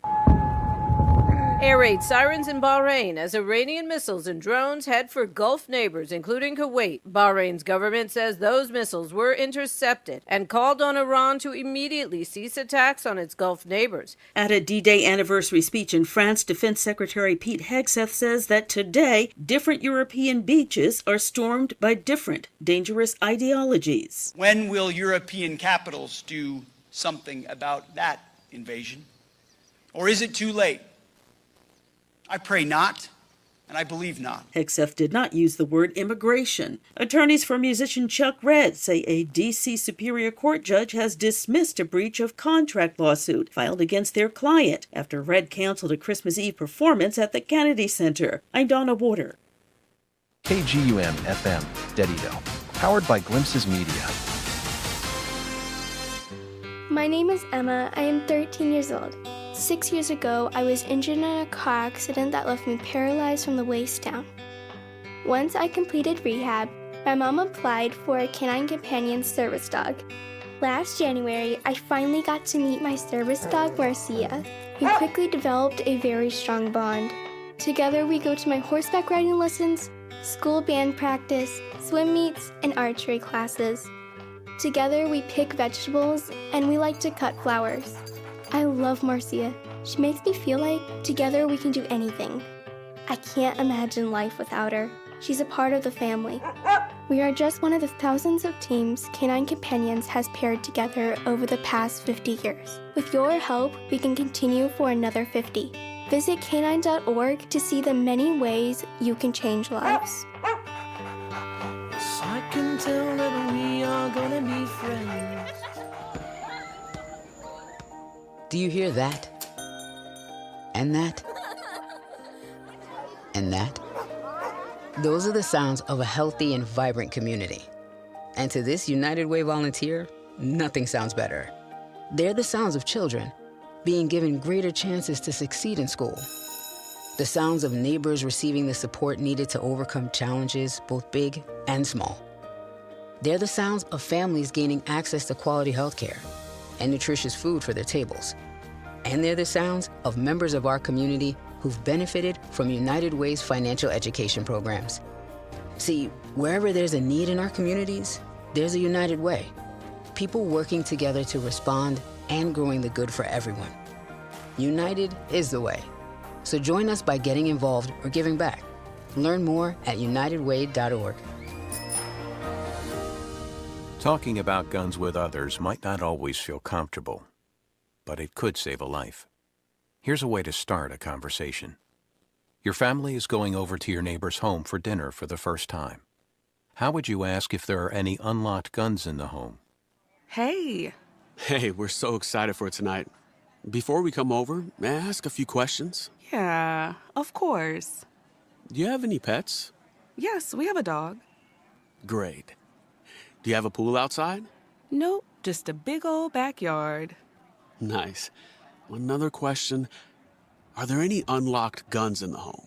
Our guns are stored securely, locked in a safe that the kids can't access.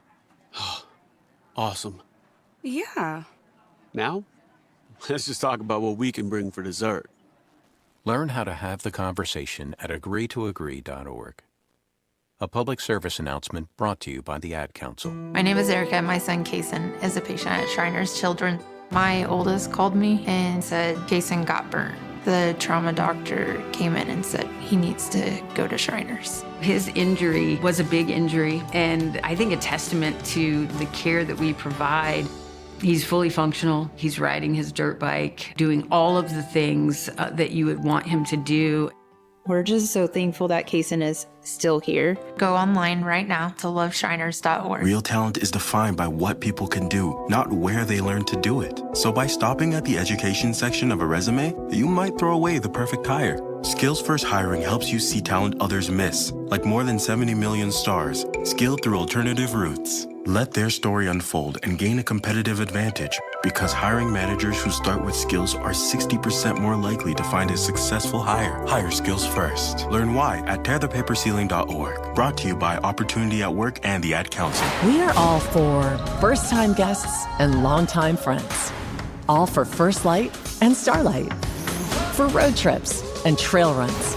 All for mountaintops and monuments. River bends and battlefields. We're all for showing up and giving back.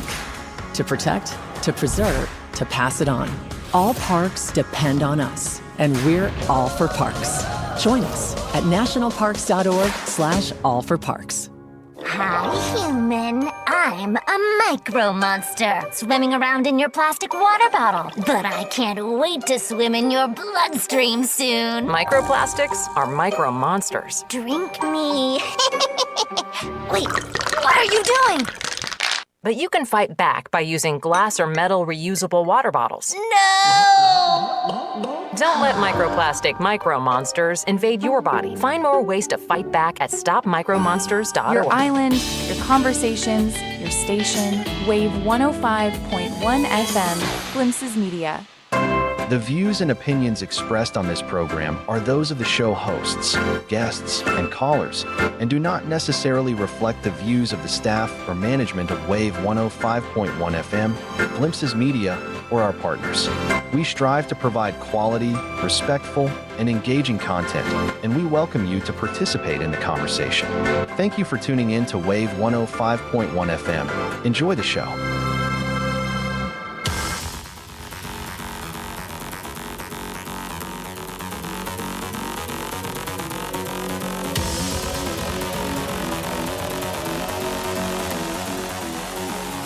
All right, let's look at another traffic update here for you. Looking at my handy-dandy Glimpses of Guam traffic app. I don't see too many issues. It is 5:11 in the afternoon. Things are starting to pick up, but it's your usual congestion, especially on Route 1 Marine Corps Drive heading northbound.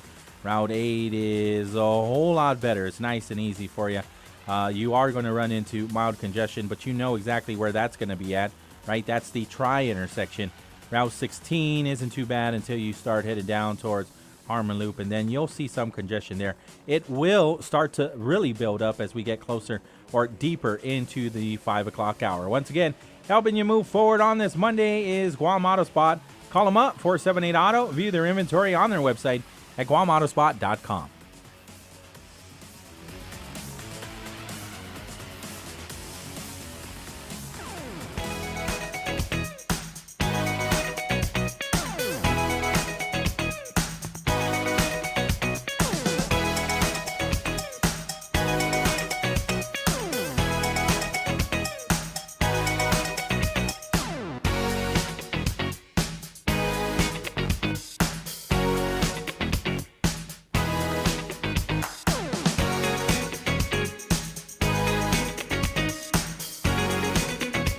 All right, welcome back.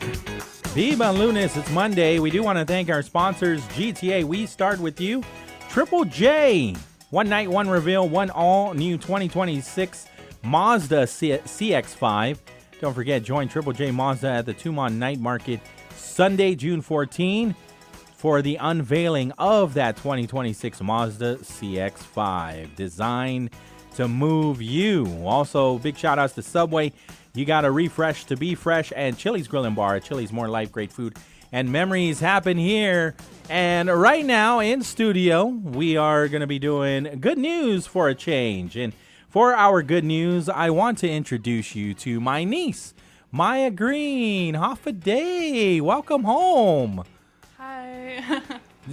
I think you can just move it right there. There you go. Okay. And Maya, thank you so much for hanging out with us here on Wave. My mom was sharing that she told me that you are here, but you are here training for a world bowling tournament. Mm-hmm. Yeah. Yes. And you're representing Guam. Yes, World Youth Championships. Nice. In Sarawak, Malaysia. Yes. In Malaysia. Okay. Mm-hmm. And so you are sharing that you've never been before. No, this is my first time. First time bowling internationally and first time representing Guam. Okay. Yeah. And so before we get into a little bit of your bowling career, because I've been following your career for a while, because your grandmother, Auntie Olfing, sends us all the clips of all of your success since you started, right? But we do want to thank our sponsor of Good News for a Change, and that is Provisions Wine and Cheese. They serve fresh salads, delicious sandwiches, and authentic Roman-style pizzas. Provisions is open Monday through Saturday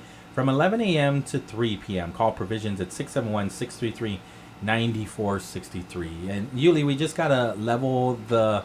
I think you put me down, put mine down a little bit more. We're almost there. There we go. I think we're leveled out. Go ahead and share just a little bit, Maya, a little bit about yourself and where you're born and raised and who your parents are. So my parents are Matthew and Therese Green. My family name is Blas Leonguro, but my mom grew up in Guam, in Tamuning, in Asin. Mm-hmm. But I was born in Japan, but then we moved to San Diego, and then I moved in high school to Texas. But I've been bowling since I was 9 or 10. Yeah. So almost 10 years now. I'm turning 20 soon. Who? So. I know it's not your mom that introduced you to bowling. Yeah. No. So my dad bowled when he was in the Navy. Okay. And then my mom, when they got married, started bowling leagues. And then I was born. They would just put me off to the side during league. So then I was like, I want to learn how to bowl. Like, what the heck? So then I tried. And I'm one of those people where if I'm not good at something, I will really, like, it's weird. I will put my everything into that. If I'm good at something, I don't really care. So, like, bowling, I would bowl hours and hours while they're at, like, league. Yeah. And then the bowling center, like, managers, they would, like, let me just, you know, play around and bowl whenever I wanted. It's so cool seeing you because I don't think I've ever met you before. No, this is my first time on Guam. I came here to train for the Guam team to travel. And I also came here, you know, because I've never been, but my mom is from here. And I got to do it, you know what I mean? Right. Mm-hmm. And so I remember meeting your dad for the first time. I was like, who is this Navy guy trying to hook up with my cousin? But he's such a great guy. Your dad is amazing. Yeah. And he takes care of your mom so much. Yeah. He used to be my coach. Yeah? Yeah. Until I got to college, he was my coach. He was really into me. He still wants me to go pro. Yeah. That's his dream. Well, you're putting up scores to where you can go pro, right? I mean, yeah. There's such different mindsets. Youth bowling, college bowling, and pro bowling. There's such different mindsets. I think youth, especially when you're by yourself, is really different because you're just focused on yourself. But when you get to international and like college bowling, there's team events. Yeah. So that when I got to college and I was interested in bowling for Guam, that I really had to kind of learn how to be a good teammate, how to be a good, you know, communicator. I think a lot of people in bowling, everyone thinks it's just individual, but there's a lot of team stuff where for me, I'm an only child too, so I had to figure out how to communicate and like be good at teamwork. Yeah. You know, it's a lot of bowling events are people think it's easy. People think you just roll the ball down and everyone gets strikes all the time. It's really not like that. There's so much like in-depth things like for example, there's oil patterns, there's different bowling balls now, there's the different material of the lane, different colors will affect how many strikes you can get or spares, you know what I mean? Yeah. Well, what is the most expensive ball you got in your inventory? So right now, balls, they're expensive now. They're almost $250 each. Okay. But I'm blessed to be sponsored on my team back in college at Sam Houston State University. We're sponsored by Brands of Brunswick. So they supply us with bowling balls. So thankfully, I don't have to pay too much money for my bowling balls, but I know. What's the value of the most expensive one, even though you didn't pay for it? So there's some bowling balls that are very rare. Okay. I know. Like Pokemon cards? Yes. Actually, yes. Yeah. Because overseas, they release like special edition that you can't get in the States. Okay. Like, I know some of my teammates, they have like special edition shoes, special edition like bowling balls. There's like a pink bowling ball that Storm has that nobody has on the mainland. So it's really interesting when I come here and they have all this stuff I've never seen before, and I'm like, wow, that's cool. But when we're traveling, all of us in my college have to match. Okay. Or like we get a lot of stuff like from our sponsors, like Turbo. There's a lot of brands in bowling that a lot of people don't know about, like Turbo. Is the college that you're at a bowling college? Are they known for winning champ? Because I imagine they scouted you. Yeah, I would say they definitely wanted you on their team. I think so. I hope so. But for me, every time I've kind of wanted to be on a team, I've reached out. I've kind of initiated a lot of things because I don't like to wait. I don't want people like when I got out of high school, I was graduating high school and I was going on visits to see what colleges I wanted, like meet the coaches, like figure out what fit. And it's like very intense. Okay. And so I was like I had a draft email. I had a highlight reel clips that I would send to coaches. I had all this stuff because, you know, my dad was telling me, you can do this. Like, this is once in a lifetime. You can't, like, just let this go because you're lazy. So I emailed all these coaches. And eventually I found Sam Houston State, and it was in Texas. And I lived there for a couple years. So I was like, okay, this is great. My parents live here. So, but then once I got to college, my coach, he is very internationally bowling, like, recognized. He recruits a lot of girls from other international, like, countries. Okay. So, like, for example, my teammates, Peru, Thailand, England, Wow. Australia, one from each. It's crazy. Wow. So, and when I was talking to him, he was like, hey, I know the Guam Bowling Federation, I know the president, I know the secretary, I know them. Like, you can kind of see if you can go there. So then last year I emailed them. I emailed Joey Miranda. Do you know him? No. Okay. So I emailed him and I was like, hey, my mom's from Guam. Can I bowl? Is that allowed? Da-da-da. And he was like, let me check. Let me check. Because I'm sure he Googled me or something. He was like, I'll get on this. And because it's, you know what? It's hard to find, I think, especially on Guam, because they just got into like high school and middle school bowling. So getting kids to come and get into bowling and start like learning the sport younger. It's hard to find girls that really want to invest their time in that, because like I know UOG doesn't have a bowling team, but all the women's bowling teams, especially NCAA, like I am in, are on the mainland, on United States, like on the mainland. So it's hard. It's like an opportunity to get off island, but also it's really hard to do that on Guam. They only have the Century Plaza or whatever, but it's a really good opportunity. It's also hard to just get a lane at Century Plaza. Oh, yeah. Because it's always so packed and so busy, right? Yeah. Even the leagues here are pretty competitive. I'm sure you've already seen it since you've been training, right? Because that's where you're training. There's always people in there. Always. Yeah. And we'll just have like a couple lanes to the side. Yeah. And then once it hits that 5-6 mark and the leagues are coming in, they're like, can you not bowl too much longer? We need the lanes. And I'm like, okay, great. Because they've been super nice to me when I come here, and I tell them, you know, I'm from the States, but I'm bowling for Team Guam. They've been super nice, helping me out, like letting me practice, and like just, you know, because I need to. Were put they time shocked when maybe they weren't taking you so seriously until they saw you bowl? And they're like, oh, who is this person? You know what? That's always the case, though. Yeah. Especially like with women, you like. I'm very blessed. I have a lot of power. I don't know if you've seen me bowl. Yes. But I have a lot of power. I have a lot of revs. A lot of girls don't have that. But I've worked a long time on my skills. So I always think it's interesting when people don't know me, and then I come to a bowling alley and I'm bowling. They're like, what's your name? Where are you from?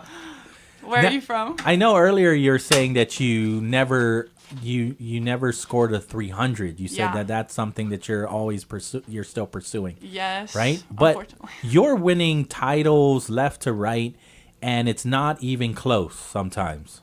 Sometimes. So I think I do a lot of tournaments.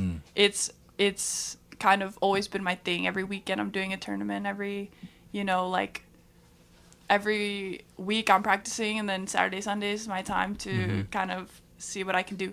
But when I got to college, it's very different. It's the team thing, but we've won a couple titles together, and it's so much different because we will spend 3 days bowling together, hours. So like college, we bowl for 8 hours almost. Wow. Because we have so many matches against other schools, and it's a lot of work. But even individually, like some of my proudest like events that I've had is in San Antonio. I was bowler of the year, I think 3 years in a row, which is crazy to say because I never thought I would be bowler of the year. You know, like that's crazy. Yeah. But when I got to college, and they have a lot of different ways that you can succeed, right? Team, but then they also have what's it called?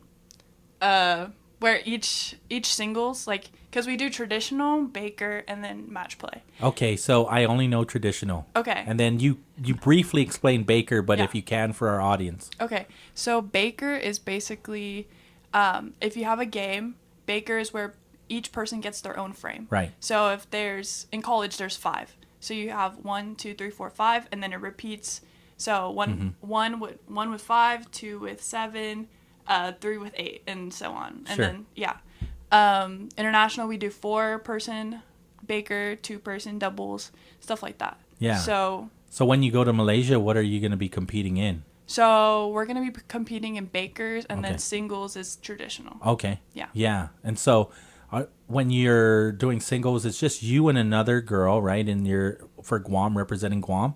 Yeah, so for singles, what they do is they'll just have all the players individually. Yeah. And they'll randomize like where each person Right. starts. So my teammate could be a couple pairs down Sure, for me, yeah. but we're still bowling at the same time. Yeah. And you said how many countries again you shared? I think 34. 34 countries. Yes. All going to Malaysia. Yes. And competing. Mm-hmm. Yeah, that's pretty impressive. And so, can you share with us again? You reached out to Mr. Miranda, and how did you even find out about Guam being able to compete in this competition? So my head coach at Sam Houston State, Yeah. he knows a lot about international Yeah. stuff. He travels sometimes to go and Okay. coach. So he had told me, Guam is a bowling team, and I was like, oh, wow, that's cool. My mom's from Guam. He's like, really? And then I guess he had called them, but Yeah. I was still starting college, so it was Yeah. very like, maybe not now, maybe later. Sure. I just finished my second year of college, so. What's your major? Biomedical science. Nice. Yeah. Wow. I'm wanting to go into PA school or physical therapy or something like that, but that's for after. Sure. That's yes. for later. Yes. Yeah. What is the age group in this tournament? Because you're representing in the youth, right?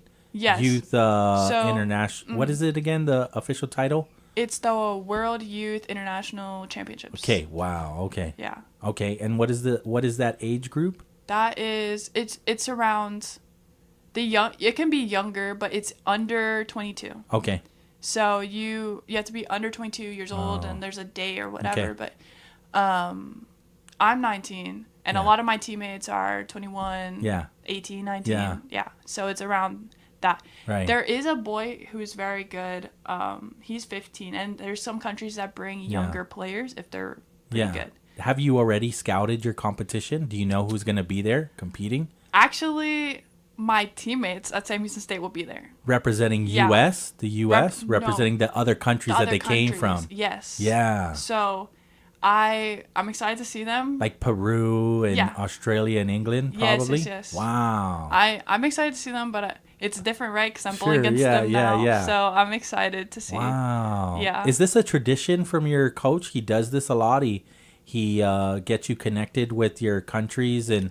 I think he tries to, just because the more exposure, the more like opportunities you can get in bowling to meet other people, bowl different events, hone that mental game, and that bowling, traveling and doing it is really important. And he, I think if I didn't want to do it, he wouldn't be like, you have to, but I think he was just really excited when I said, my mom's from Guam and there's another opportunity there. So I was excited too. And you got free room and board anyways with grandma, right? While you're here. Yeah.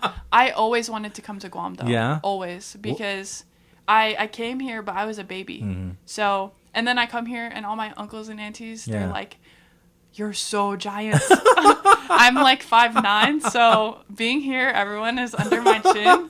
So it's super fun for me because in the mainland I'm not tall at all. But my mom can't keep her eyes off of you. She's just like she's starstruck.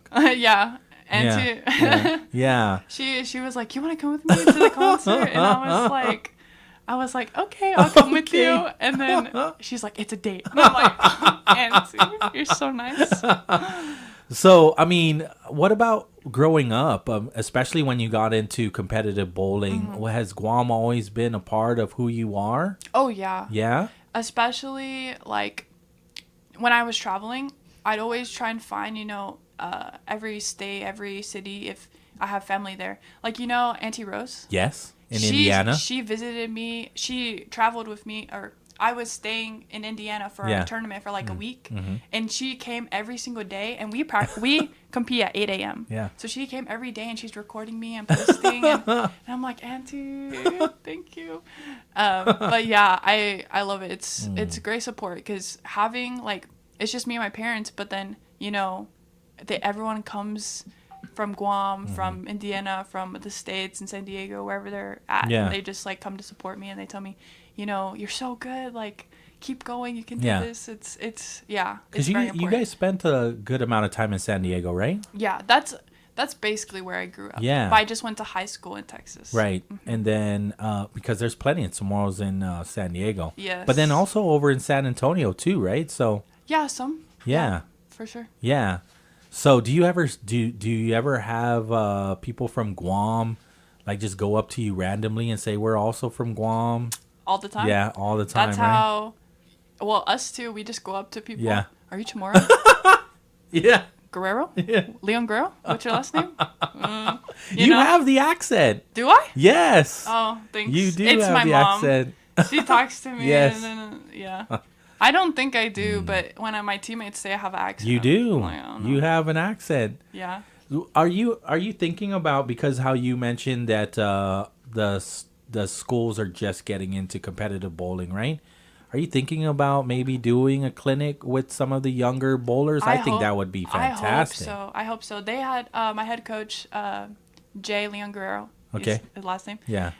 He had mentioned to me maybe, something like that, like a clinic. I hope we figure something out, maybe before we leave or after we come back. But it's so important, like the youth bowling. I think the youth bowling is some of the most important demographic for bowling, because there's these ups and flows of, like, participation in bowling leagues or like youth bowling, and it goes up and down with each generation. So I want to focus on myself and competing and winning. But I think it's important for everyone who's competitive to also kind of go back to their roots, because I wouldn't be anywhere without all the coaches and all the parents and all the people in the leagues that, like, made it possible for me to get better, right? All the coaches and stuff. Right. Like, youth bowling is so important. Like, I wouldn't be able, like, have opportunities now for college if people didn't support me when I was in youth. Like, it's like the building block for people. And you'll see the older bowlers, ask them when they started bowling, because they'll say, like, oh, when I was in high school, or when I was whatever, when I was in the Navy, when I was young. Because bowling, you don't really start it when you're like 40 or 30. You start it when you're a teenager, and then maybe you forget about it for a little bit, you come back to it, like, you know what I mean? Yeah. So for sure. I think it's important, and bowling alleys won't be open unless we get people in there. So does Guam have an Olympic bowling team? Are we in the Olympics? So bowling as an event in the Olympics has been very, like, up and down. Right. Like, they're, like, the federations are trying to keep it in Olympics. Sometimes it'll be in and sometimes it won't, right? Exactly. Yeah. So they're trying to get in, but the more people we can get to join, like, bowling leagues, support bowling, and the more people we get, younger people, older people, to bowl and support, like, different federations and different, like, I guess, communities. Yeah. Then, people will see, it's bowling's a sport. Bowling is wanted in the Olympics and stuff like that.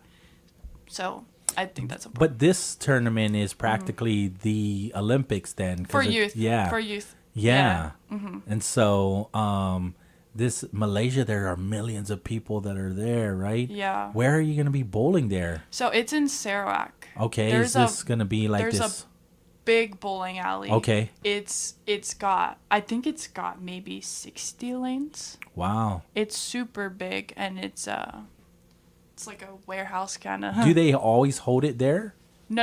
It moves around. It moves around like the Olympics. Yeah. But I think now it's annual.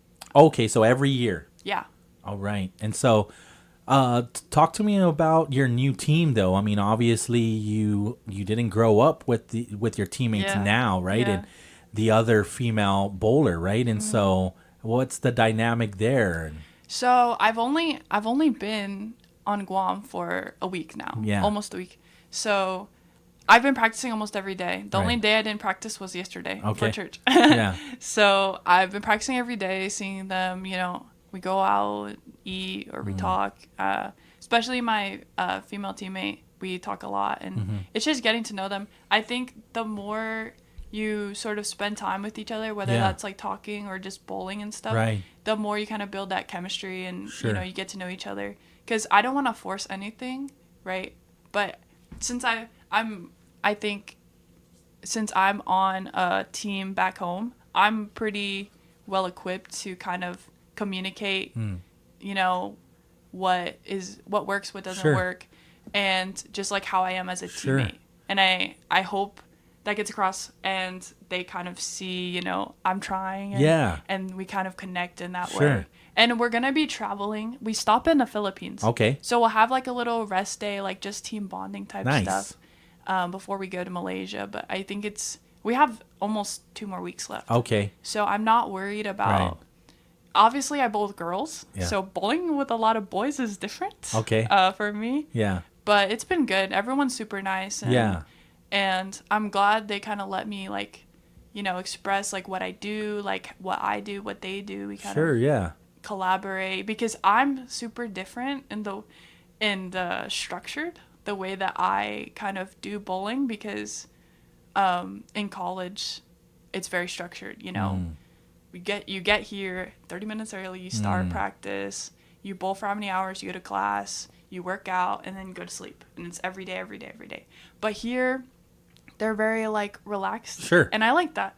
It's summer. Yeah. I want to be relaxed while I Yeah. practice, but it's hard for me to kind of. Is there like not a be structured. routine, like the way, like how you say there's structure? Mm-hmm. And so as you are practicing, is there like a specific routine that you're used to Oh, yeah. that maybe we're not doing out here? So. Because, Do you for mean- example, like when I did high school wrestling, Yeah. we didn't just let's wrestle each other. We Yeah. did like all these calisthenics and doing Yes. all of these drills Okay. first. So I can even give you example today. Yeah. So I had given my coach to print out some sheets we Yeah. do. So we practice spares, and we Uh-huh. practice like just footwork and stuff like that. So I have sheets printed out where we track every single shot. If you make the spare, you miss the stuff like that. Yeah. So you get analytics, because at Yes. the end of the day, bowling is math, bowling is numbers. And so if you can get to a 90%, 85% like spare, Right. like most of the time you're going to make that. And that's like kind of what you want when you're going to an Sure. international event, is you want consistency, Right. and you want to have good numbers. Yeah. Bowling is, I think, a mix of like statistics and kind of art, because bowling is like the body is so personal. It's different to everyone. Everyone bowls different. Sure. Nobody bowls the same. Okay. It's Even you can't mirror what some of the pros have been doing, and you can try. Yeah. But I think once someone finds their style Yeah. and their specific way of doing something, and they master that, Mm. you're a great bowler. No matter what the score says, you have your place. You know what you can do. That's, for me at least, that's where you gain kind of confidence as a bowler. Nice. Is you know what you're good at, and you know what you can do, Yeah. Consistently. Because bowling Yeah. is consistency, especially youth, like competitive events, like Yeah. internationally or collegiately. Yeah. Everything is about consistency. If you can make the same spare 100 times in a row, if you can, hit the same mark, because everything is, I guess. Yeah. You know what I mean? Yes. Accuracy. Yes. It's like a mix of accuracy and power at the same time. I think golf is the most similar to bowling in that sense. You golf as well? I don't. Okay. I wish I did. There's some really good courses here. I've heard. Yeah. I've heard. I wanted to get into golf Yeah. because my dad golfs. Yeah. And my grandpa golfs. But I I'm so busy. Yeah. I choose bowling, and that's Right. my only sport really. Right. So Well, you're so very good at it. Anybody can just Thank you. Google Maya Green, and Thank- it'll start to come up. man, I've been bowling so long. I never thought I would be Googled by Yeah. people, but Yeah. it's happening. So Yeah. it's fine. Well, I imagine your competition is Google. I mean, obviously your coach Googled you to figure out who exactly is this Maya Green trying to be on our team. Mhm. And then sure enough, here you are representing Guam. I mean, what does that mean to you? I can only imagine what it means for your grandmother and your mom. Oh my gosh, yes. It means everything. It means like all the work I've put in, like all of the time I spent, like all the time my parents spent bringing me to the bowling alley, getting me coaches, talking to everyone about me, stuff like that. And a lot of youth bowlers have the same experience. Like a lot of parents do so much of the groundwork trying to get opportunities in bowling because it's a big how do you say, community? Sure. But sometimes it's such a small world, and like I bet if you're probably seeing your competition almost in the same tournaments that you would go to, right? Yes, because in college it's the top of the top, youth ladies, know, under 21. So I see them a lot, and then when I come here, obviously I'm gonna see them again, and it's good that I have like a familiarity since it is my first event. But, obviously I want to do well and kind of focus on myself and my team, see how we do. What does your college season look like? So we have, our season is kind of a first and second half. Okay. So first half is in the fall. We bowl a couple tournaments there. Yeah. Kind of start the season off. Then we have winter break. And then spring is where we kind of get into the meat. Okay. That's like maybe 6 tournaments. It's a lot. It's very fast paced. You have like tournament, skip a week, tournament, skip a week, tournament. And then our conference is in March. And then after conference, we have our regionals where we get selected by NCAA. And we go to regionals, go to semifinals, or the finals, basically. Like the top 4. Sure. So you have final 8, and then you have top 4. Where are you at in this whole... I think so. Last time we were selected, I think 7th, 6th or 7th, in when they select teams to go to regionals. Yeah. But I don't know. They have to do a poll, or teams, coaches poll, to see where we're at for this next coming season. But yeah, our teams, I think we're top 8 for sure. Right. Yeah. Is that something that you're already envisioning for yourself before you graduate? Yes. Obviously, right? Obviously. That's every time we go to season, that's the goal. You want to win the national championship. Yeah. It's a long we have one of the long nobody knows how long bowling seasons are because honestly, it doesn't end until you get to summer. So, it's a lot of people ask me what's my season like and I tell them, we bowl both semesters. Some other sports, maybe like wrestling, is shorter. So you have a shorter season. So you have like all this out of season like time to prepare, and then you small little like go. Yeah. Ours is very, I would say, like a marathon. Like you want to consistently do well to get selected. Right. And get wins against other teams so you can climb the kind of pole. And you're not even taking a break though, because here you are in Guam. No. Right? But you know what? I love to be busy, so it's okay. I'm totally cool with it. Yeah, I still get to go to the beach. You know what I mean? They don't have beaches in Texas, so I'm excited. This is great. Yeah. Nice. Is there anything else that you want to share? I really appreciate this. I'm so grateful for the opportunity. Thank you for inviting me. Yeah. I love doing this type of things because I know you have a pretty big audience, and I want everyone to know about bowling. I put years into bowling, and I think it's the best thing in the world, but a lot of people don't know about it. So I love to talk about it. Well, we've always been fans of yours, the whole family. Just very exciting to watch you do what you do and just be so good at it. I mean, so very impressed. Again, I know that your family is so proud of you, and it's so cool to have you here. And so, any favorite restaurants before I let you go? Ooh, I haven't been to a lot of restaurants.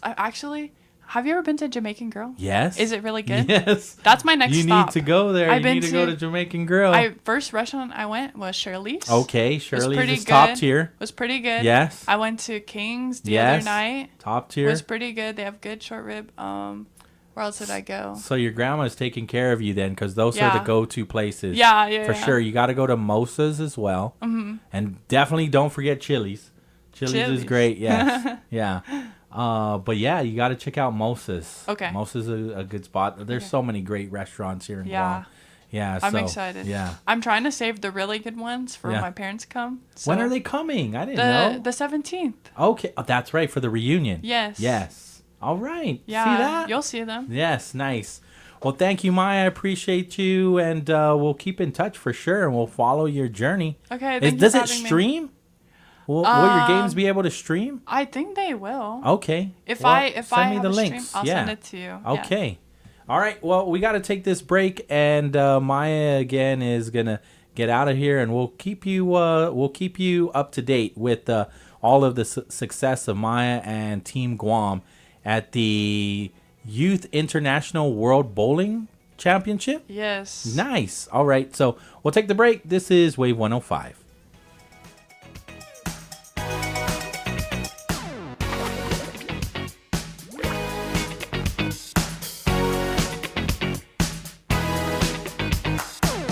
KGUM-FM, Dedido, the talk of Guam.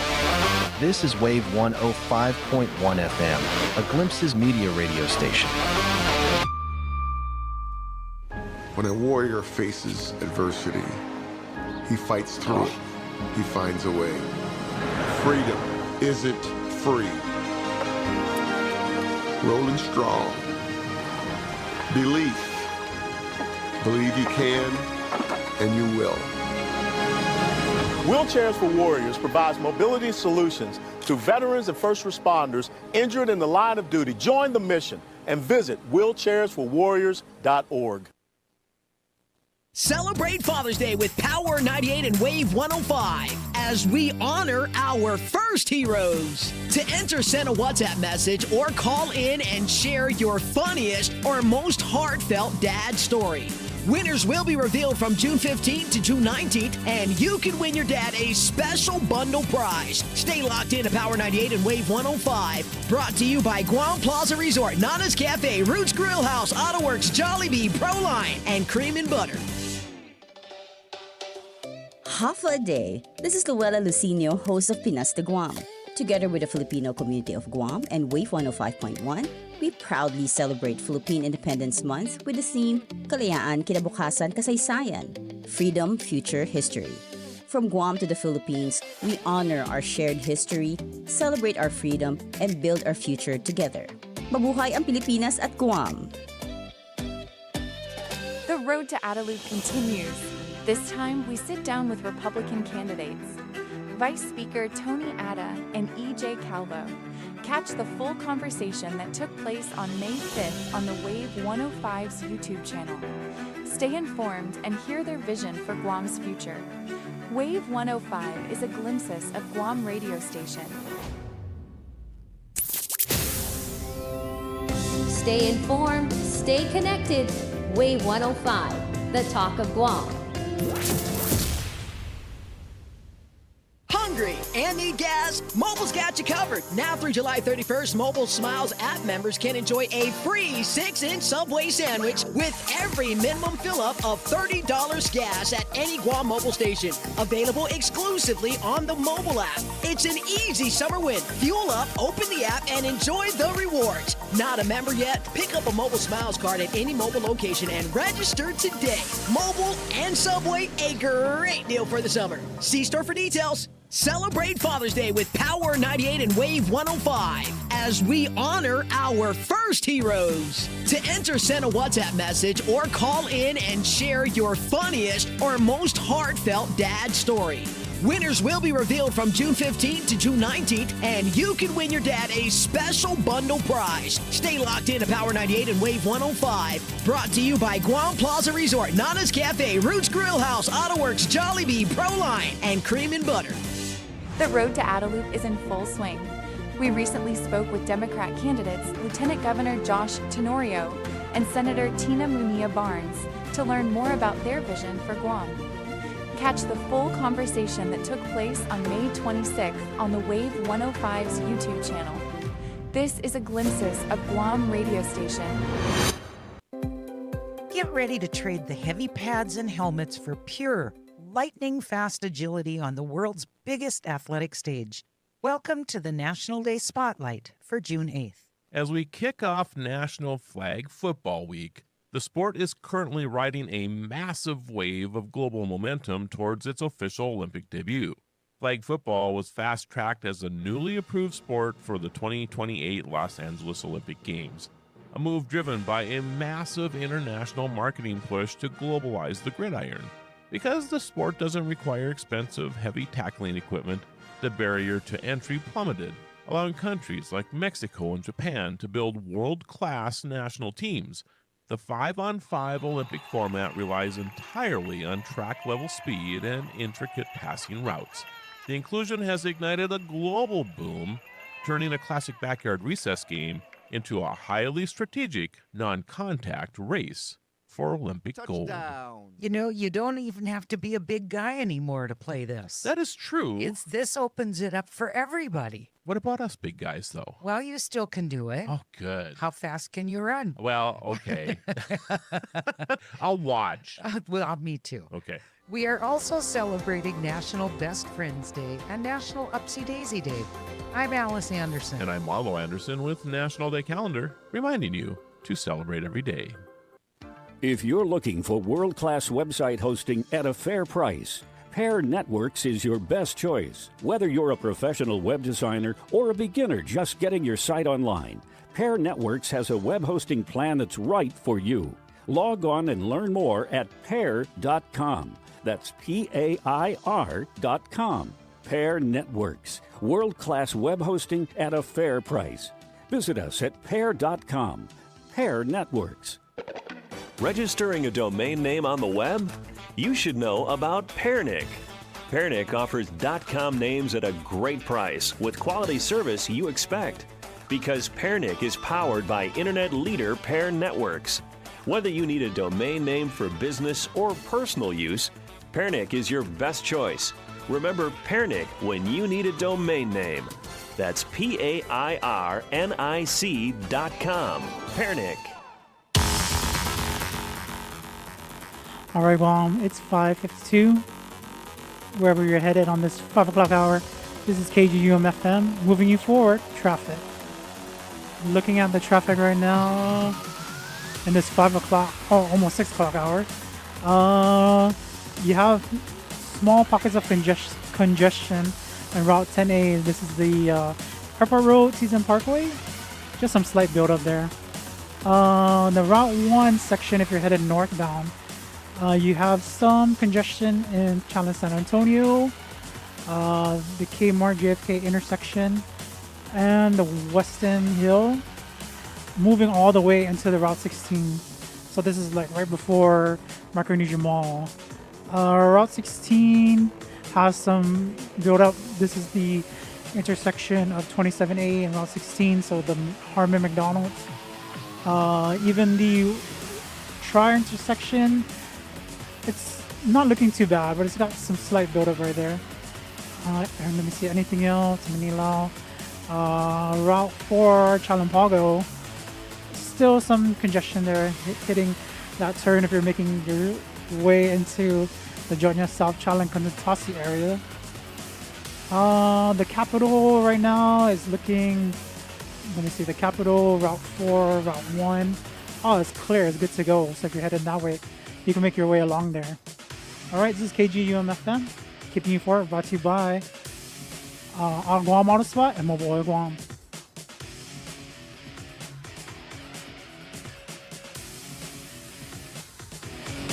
Stay sharp, stay curious, stay connected. Wave 105, the talk of Guam. Glimpses Media. The views and opinions expressed on this program are those of the show hosts, guests, and callers, and do not necessarily reflect the views of the staff or management of Wave 105.1 FM, Glimpses Media, or or our partners. We strive to provide quality, respectful, and engaging content, and we welcome you to participate in the conversation. Thank you for tuning in to Wave 105.1 FM. Enjoy the show.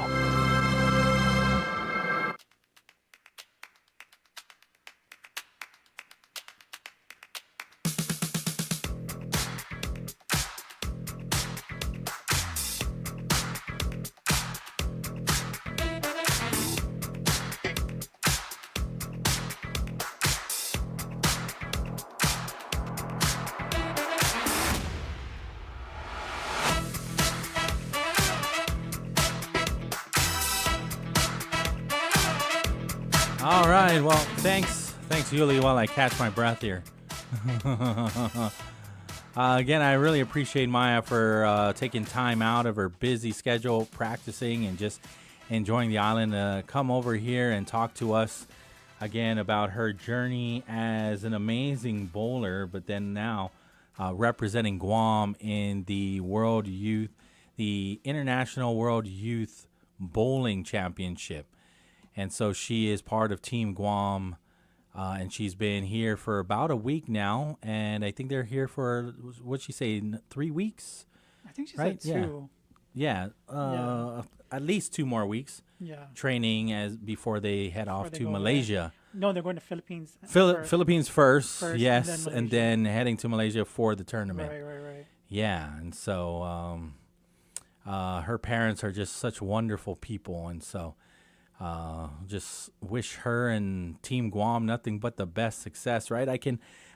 We need people like Maya to come back and share their talents with our younger generation, right? With the next generation. Yes. Hopefully they do put together some kind of clinic, because I can tell a lot of the younger generation of bowlers, they could take a lot of what she has to offer.